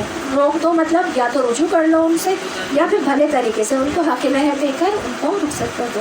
مہر ستانے کی خاطر انہیں نہ روکے رکھنا کہ یہ ذاتی ہوگی، اور جو ایسا کرے گا در حقیقت وہ اپنے آپ پر ہی ظلم کرتا ہے۔ اللہ کی آیات کا کھیل نہ بتاؤ، بھول نہ جاؤ کہ اللہ نے کس نعمت عظمیٰ سے تمہیں سرفراز کیا ہے۔ وہ تمہیں نصیحت کرتا ہے کہ جو کتاب اور حکمت اس نے تم پر نازل کی ہے اس کا احترام ملحوظ خاطر رکھو، اللہ سے ڈرو اور خوب جان لو کہ اللہ کو ہر بات کی خبر ہے۔ یاد رکھیے مذاق میں 3 چیزیں ایسی ہیں جو کہ مذاق میں ہو جاتی ہیں: نکاح، طلاق اور رجوع طلاق۔ ٹھیک ہے، یہ تینوں چیزیں ایسی ہیں جو کہ مذاق میں ہنسی مذاق میں جاتی ہیں۔ تو ہنسی مذاق میں نہ تو طلاق کی بات کرنی ہے، ہنسی مذاق میں نہ تو نکاح کی بات کرنی ہے، اور نہ ہی رجوع طلاق۔ ہنسی مذاق میں سیریس ہوں آپ، ٹھیک ہے۔ تو یہ اللہ کی آیات کا مذاق نہیں بنانا۔ جب تم اپنی عورتوں کو طلاق دے چکو اور اپنی عدت پوری کر لیں تو پھر اس میں مانے نہ ہو کہ وہ اپنے زیر تجویز شوہروں سے نکاح کر لیں جبکہ وہ معروف طریقے سے باہم مناکحت پر راضی ہوں۔ تمہیں نصیحت کی جاتی ہے کہ ایسی حرکت ہرگز نہ کرنا، اور اگر تم اللہ اور روز آخر پر ایمان لانے والے ہو تمہارے لیے شائستہ اور پاکیزہ طریقہ یہی ہے کہ اس سے باز رہو۔ اللہ جانتا ہے تم نہیں جانتے۔ جب آپ چاہتے ہیں کہ ان کی اولاد پوری مدت رضاعت تک دودھ پیے تو مائیں اپنے بچوں کو کامل 2 سال تک دودھ پلائیں۔ اس صورت میں بچے کے باپ کو معروف طریقے سے انہیں کھانا کپڑا دینا ہوگا، مگر کسی پر اس کی وسعت سے بڑھ کر بار نہیں ڈالنا چاہیے۔ نہ تو ماں کو اس وجہ سے تکلیف میں ڈالا جائے کہ بچہ اس کا ہے، اور نہ ہی باپ کو اس وجہ سے تنگ کیا جائے کہ بچہ اس کا ہے۔ دودھ پلانے والی کا یہ حق جیسا بچے کے باپ پر ہے ویسے ہی اس کے وارث پر بھی ہے، لیکن اگر فریقین بھائی میں رضامندی اور مشورے سے دودھ چھڑانا چاہے تو ایسا کرنے میں کوئی مذائقہ نہیں ہے، اور اگر تمہارا خیال اپنی اولاد کو کسی نئے عورت سے دودھ پلوانے کا ہو تو اس میں بھی کوئی حرج نہیں ہے، بشرطے یہ کہ اس کا جو معاوضہ طے کرو گے وہ معروف طریقے پر ادا کرو۔ اللہ سے ڈرو اور جان رکھو کہ جو کچھ تم کرتے ہو سب اللہ کی نظر میں ہے۔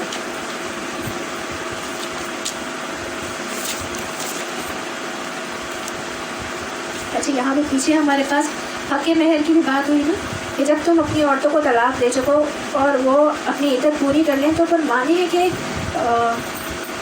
زیر تجویز شوہروں سے نکاح کر لیں جبکہ وہ باہمی طریقے سے باہم مناکحت پر راضی ہوں۔ اور یہ بھی کہا نا کہ بھلے طریقے سے ان کو رخصت کر دو، مطلب ان کے حق مہر جو ہے ان کو دے دو۔ حق مہر کے بارے میں تو پتہ ہے نا سب کو، کیا کس کا کتنا ہوتا ہے، اور یہ تو ہاں لکھا جاتا ہے، یہ جو دیا جاتا ہے اس کی مختلف کنڈیشن بھی ہیں۔ جو گفٹ دے دیا وہ بھی نہ لیں، ہاں جو گفٹ دے دیا ہے وہ بھی نہیں دینا ہے، ورنہ لوگ تو سونا اور یہ سب چیزیں واپس لے لیتے ہیں، تو اس طرح کا معاملہ ہوتا ہے۔ دیکھیے 3 کنڈیشن ہے اس میں۔ ایک تو کنڈیشن یہ ہے کہ اگر نکاح ہوا اور رخصتی نہیں ہوئی اور طلاق ہو گئی تو آدھا مہر ہے، ٹھیک ہے۔ اگر مہر مقرر ہو گیا تھا، اگر مہر مقرر نہیں ہوا تھا، نکاح ہوا اور رخصتی نہیں ہوئی، مہر مقرر نہیں ہوا، نکاح ہوا اور رخصتی نہیں ہوئی اور طلاق ہو گئی، تو جو مرد کی حیثیت ہے اس کے مطابق دیا جائے گا، وہ دے دے اگر تو اچھی بات ہے، اس کو دینا چاہیے۔ اسی طرح سے مہر مقرر نہیں ہوا، نکاح ہوا اور رخصتی بھی ہو گئی تو پھر کیا ہے کہ عورت کی حیثیت کے مطابق ہوگا، مطلب عورت کے جو بہنوں کو باقی دوسری بہنوں کا مقرر تھا اور اس کے خاندان کی عورتوں کا مقرر تھا تو اس کے حساب سے مہر ہوگا۔ تم میں سے جو لوگ مر جائیں ان کے پیچھے اگر ان کی بیویاں زندہ ہوں تو وہ اپنے آپ کو 4 مہینے 10 دن روکے رکھیں، پھر جب ان کی عدت پوری ہو جائے تو انہیں اختیار ہے کہ اپنی ذات کے معاملے میں معروف طریقے سے جو چاہیں کریں، تو وہ اس کی کوئی ذمہ داری نہیں۔ اللہ تم سب کے اعمال سے باخبر ہے۔ زمانہ عدت میں خواہ تم ان بیوہ عورتوں کے ساتھ منگنی کا ارادہ اشارے کنائیے میں ظاہر کر دو، خواہ دل میں چھپائے رکھو، دونوں صورتوں میں کوئی مذائقہ نہیں ہے۔ اللہ جانتا ہے کہ ان کا خیال تو تمہارے دل میں آئے گا ہی، مگر دیکھو خفیہ عہد و پیمان نہ کرنا، اگر کوئی بات کرنی ہے تو معروف طریقے سے کرو، اور عقد نکاح باندھنے کا فیصلہ اس وقت تک نہ کرو جب تک کہ عدت پوری نہ ہو جائے۔ خوب سمجھ لو کہ اللہ تمہارے دلوں کا حال تک جانتا ہے، لہٰذا اس سے ڈرو، اور یہ بھی جان لو کہ اللہ بردبار ہے،